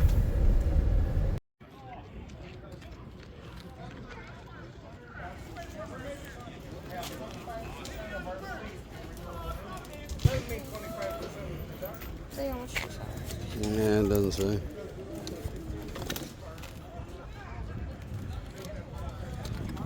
That's some heavy duty line. Yep.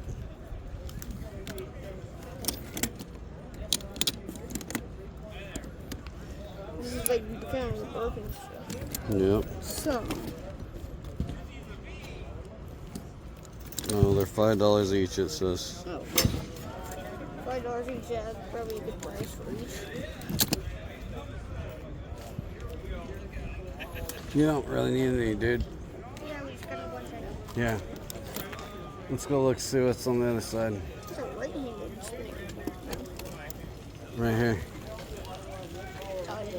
Your electric bill, and then I can only guarantee 41% of the time I keep you powered up. Solar power is even worse. Solar power is 18%.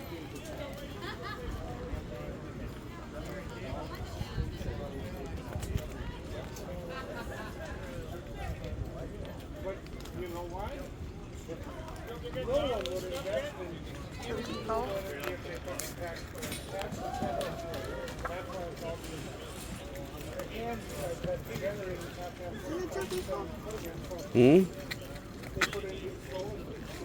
Apparently, it's turkey calls, and I don't know why they ain't playing baseball.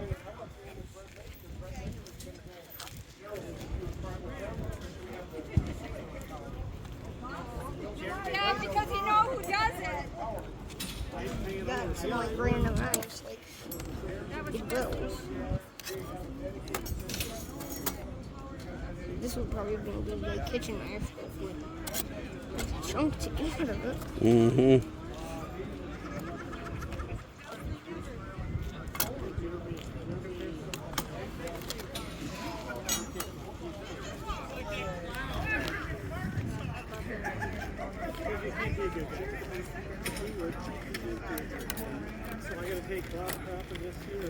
This is a good name, the Victorinox.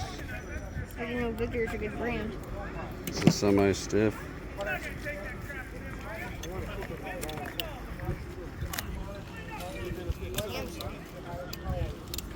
Yep. Alright. A bunch of. Yep.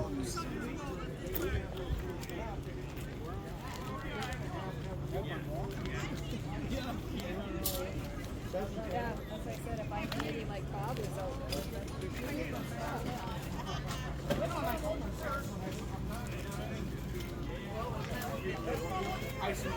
You don't need one of those. Daddy, don't What it does. So, you're going to blame the city. Yep. Telescoping one. So I want you and public to go on.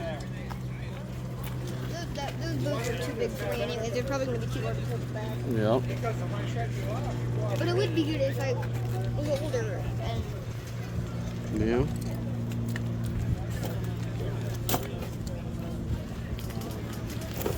Some fishing weight molds. okay. And you Better example. close it up, and then you hold it together and you pour your lead down in there and it fills it up. Thank you.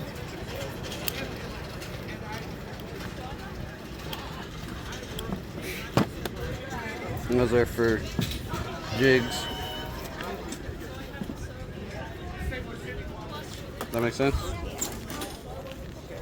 These are snare things.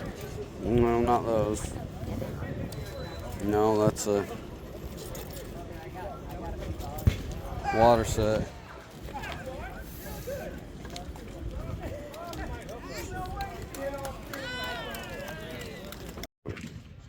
These really make them. Oh yeah.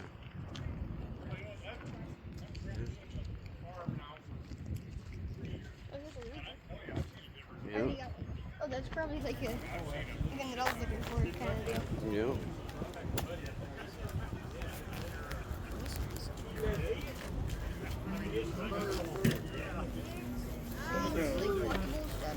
No.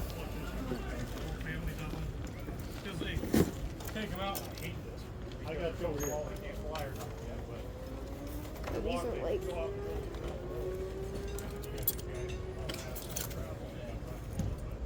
it's real cool driving. And you see them walk out, you pull down the neck and they gravel you. The ones that I have, but the paint is bad. Mm-hmm. What I really like is you're standing up there.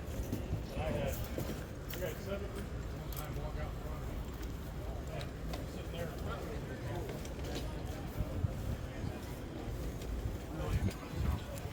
It looks like a plastic type. Mm-hmm. Black.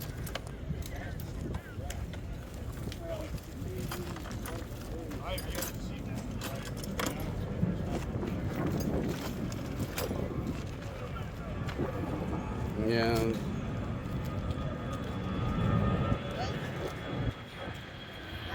Oops, sorry.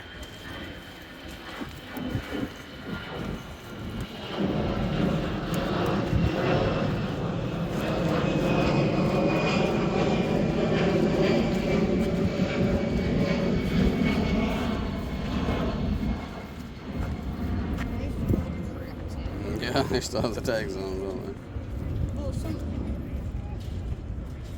they? Look at these tags.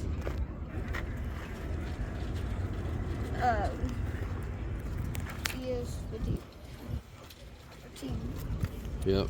These are. He's probably just keeping track of what number. Those are apparently before you can scrape the whatever off. Yep, that's right. These are small strips. But it looks like Laminated, yep. they welded a bigger Yep. thing on, so it wouldn't. Well, does it hurt the animal more or less? Less, It has that yeah. on. More surface We have area. not one over there. Yeah, we haven't gone over there. We can walk over there. We stopped here. Did we? Did we go in there? If you see us outdoors, we can go through here and then around.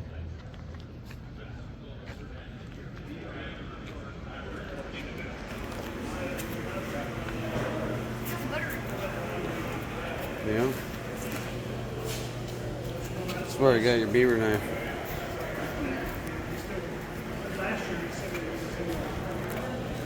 That's what I was having. This, you never made me.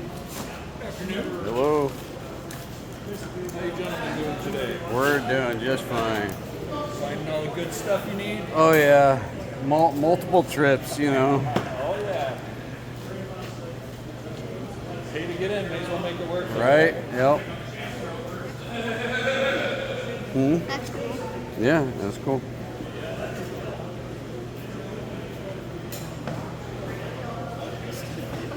Yeah, that was neat looking. Good. This is a hat. Hmm? This is a hat. What is Yep. this? That one is. Koozie. Yep. Koozie.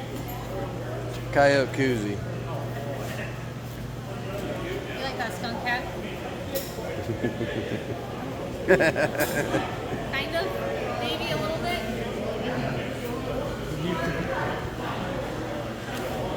You want to look at it? Skunk hat?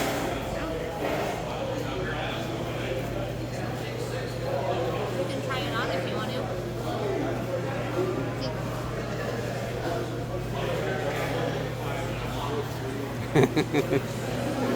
Taking the shades off and everything, huh?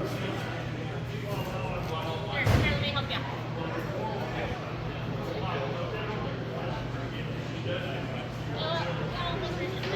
There it is.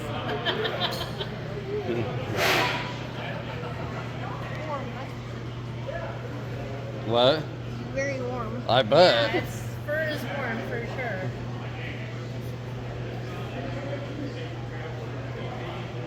Yeah, it's a little too warm out for fur right now, isn't it?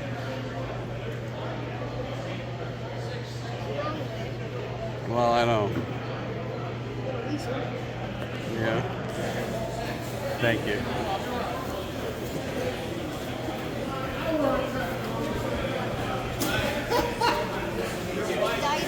Yep. Probably sheep, I'm guessing. Yep. Sheepskin.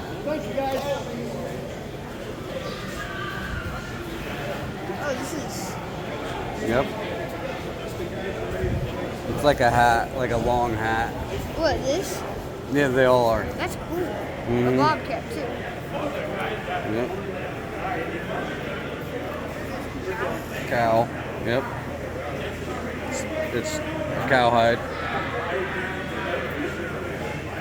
There's a big beaver blanket. Yep. I'm not going to look in there. What is this, a bobcat? Yep. See, this is why it's important for the That would be nice. for the stripes and stuff, or for the dots. You know, like That will be more expensive. right, yeah, because of look how like pretty that is. You know, like it just pops. Cheetah tape. Right, yeah.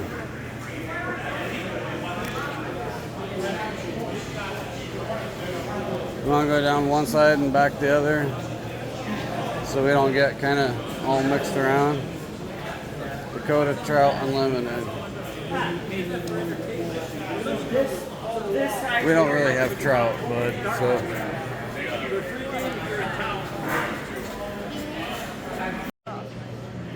Softer than the red. Yep. You want a little bit of Florida luck? Do you want a little bit of Florida luck? She says. Piece of Florida luck to take home with you. Yeah. I've got other colors as well if you want. I've got dark greens, I've got blues, I've got... You like that one? Alright, so this is a story. It's the tradition in my husband's family. When they used to take the young ones hunting and they got their first bag, they would take the skin and they would tan it, and then they would make it into keychains, and then they would stitch it, and then they would pop a lucky penny in there, right? And then they would say that this will be your luck going forward with your hunting, so you'll always have good hunts. You want it as a keychain?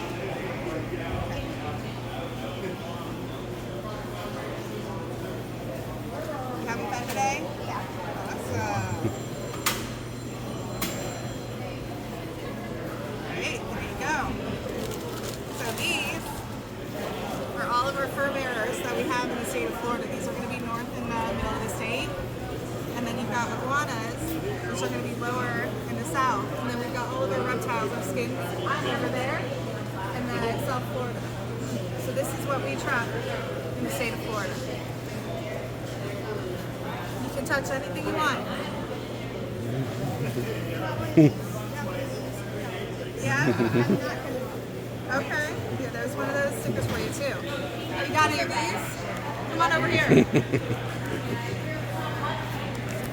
Give her one. This is going to be a big Burmese python. Yeah? This is a Florida gator. This is the belly skin of a Florida gator. And then that's going to be the back straps. This is what the back feels like of the Florida gator. It's rough, huh? And then you see all of these little tiny bumps right here. These are these.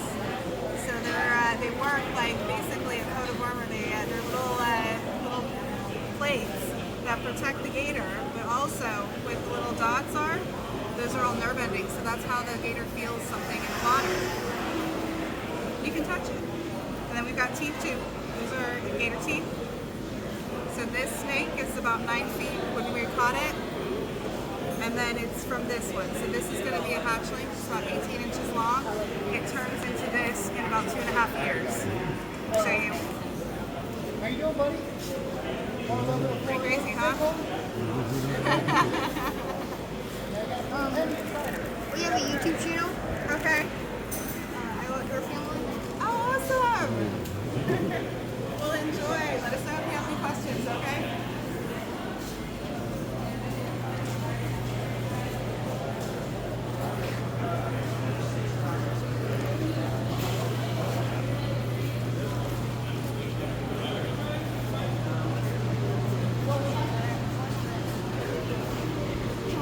It's the raccoons, the ends. No. Yep. We have all that though. Every piece of meat and everything's still in there. Apparently they don't like to skin it out.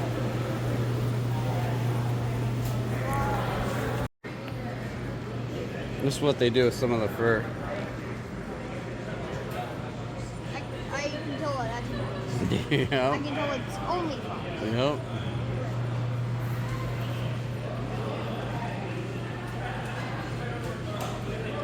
I wonder how expensive that is. Mm-hmm.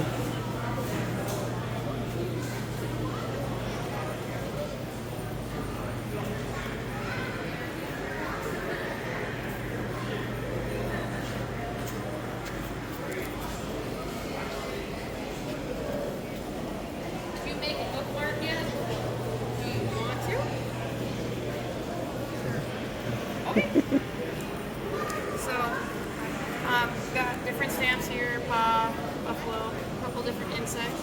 So you just kind of put it over, and then you can stamp it on their paper however many times, both sides, whatever you want to do. It's all your thing.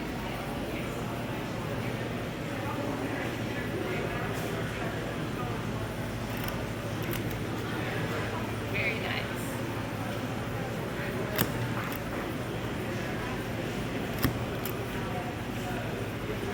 And then do you, oh yeah, continue. Go ahead. I'm not trying to stop you. I'm just asking, are you going to want a ribbon on it? All right. So while you're doing that, consider what color you want. 6 options. So.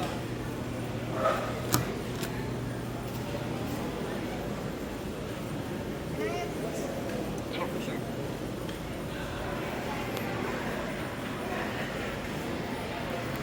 All right. And then I'm going to punch a hole in it. So do you want it down here or up here?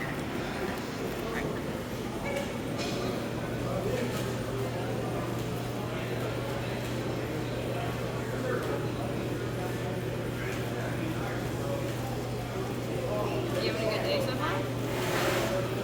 See anything really cool? Aw, interesting. But the hides are pretty small. Alright, well you have a good one.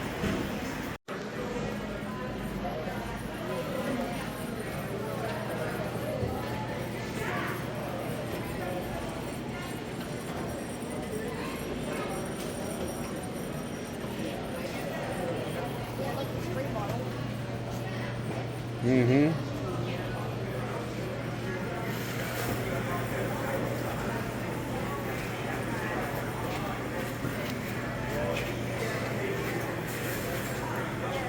Look at that cow. Oh, yeah, you like that? Yeah, those are really cool. Oh, the eagle one. I like that. Yep. Oh, the rabbit and the antlers. Where do you see that at? Jackalope. Yep. I didn't real, but I don't think it's, is it? No.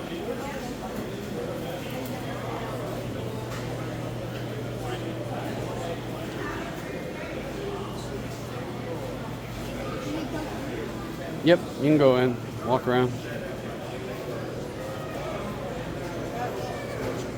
Yep.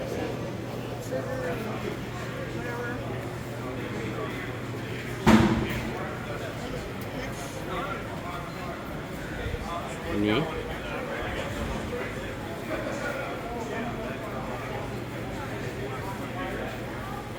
This is a lighter. Oh, this is a knife. Yeah. That's cool.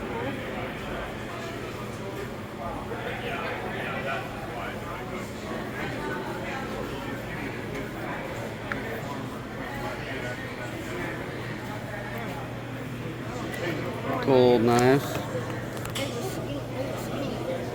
Yeah. Yep, some calls. Yep. Just like the odds and ends and stuff.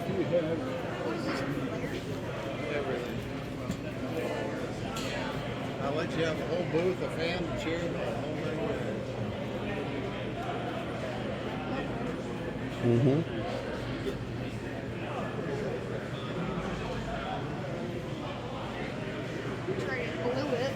Yep.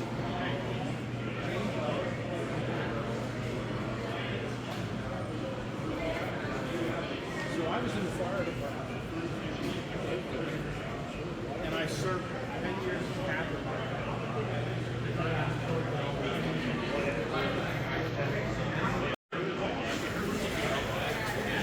Thank you. You know what this is? What do you tell him? You know what that is? You know what that is? Dad know what that is. Yep. If you put your change in there and you squeeze it open, it's a coin purse.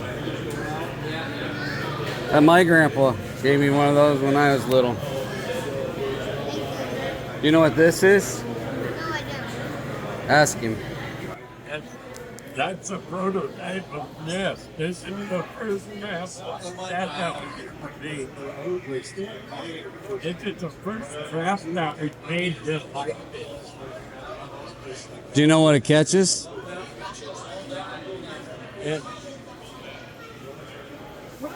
this guy over there in that checkered shirt toward that walk behind you to your left. Yeah. He just walked up and offered me $3,000 for that trap. Awesome. It's the only one that was made that I know of. Yeah. So I can't sell it No. without selling the company. Right. You know.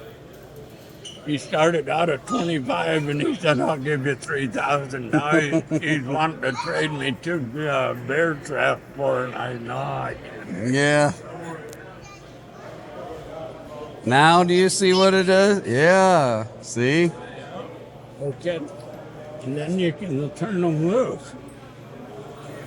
Live trap. Yeah. Wow. Very cool. Yeah. Do you know who made this original one then? Yeah, John Hancock. He Okay. was from down by La Creek Wildlife Refuge down by Winter, South Dakota. Okay. And he owned most of the land around La Creek Wildlife Refuge now, but at the time it was just a lake. Well, he liked to trap, and he didn't have anything on that lake to trap, so he made some half this size for muskrats. Then he went to all the stock dams around there, and he caught all the muskrats and turned them loose in the lake. Well, then that winter, he had something to trap. Well, then the state come in and said, well, if you can catch muskrats, why not make a beaver trap? So he made them bigger? So they made them bigger, and then from there, they went to there. Very cool. But, Awesome. yeah, Thank you. you bet.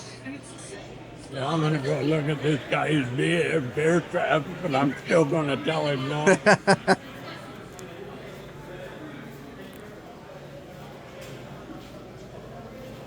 All right. Yeah, we came in this way. And he is stabilizing a leaf. It's a cool idea.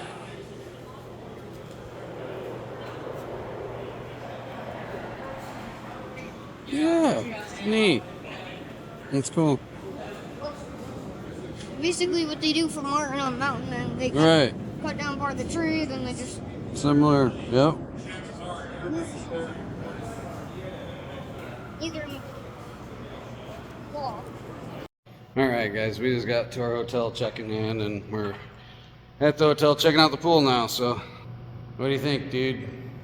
Bigger pool than our last hotel for Iowa games. Yeah, bigger pool than our last hotel at Iowa games. Yep.